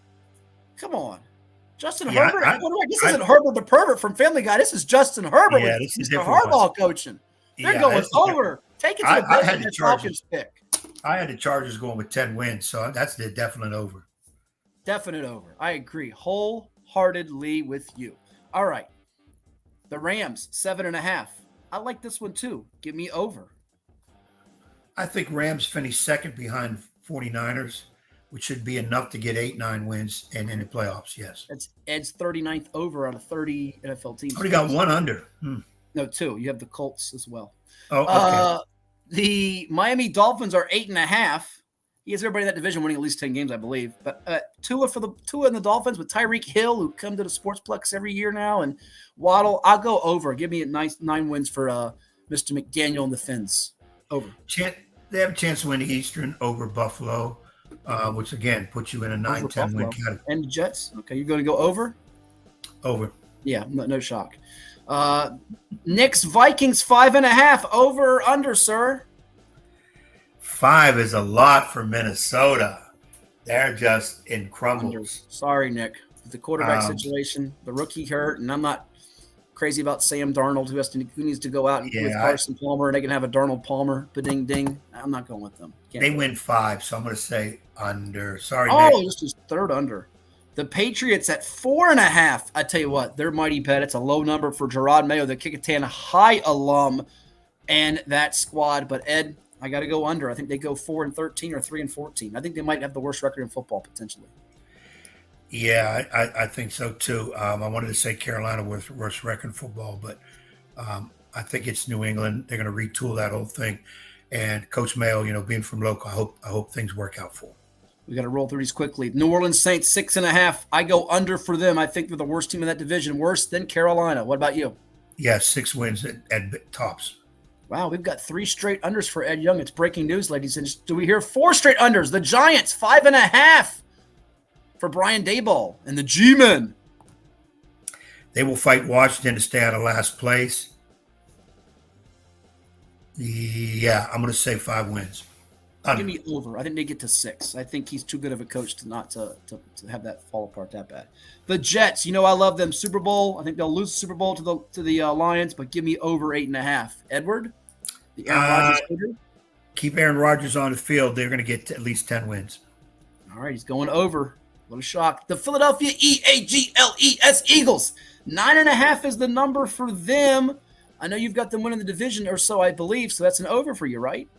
Absolutely.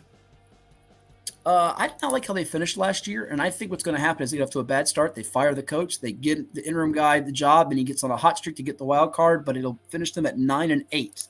So give me an under on the Eagles. Sorry, all you Philly fans, Philly fanatics.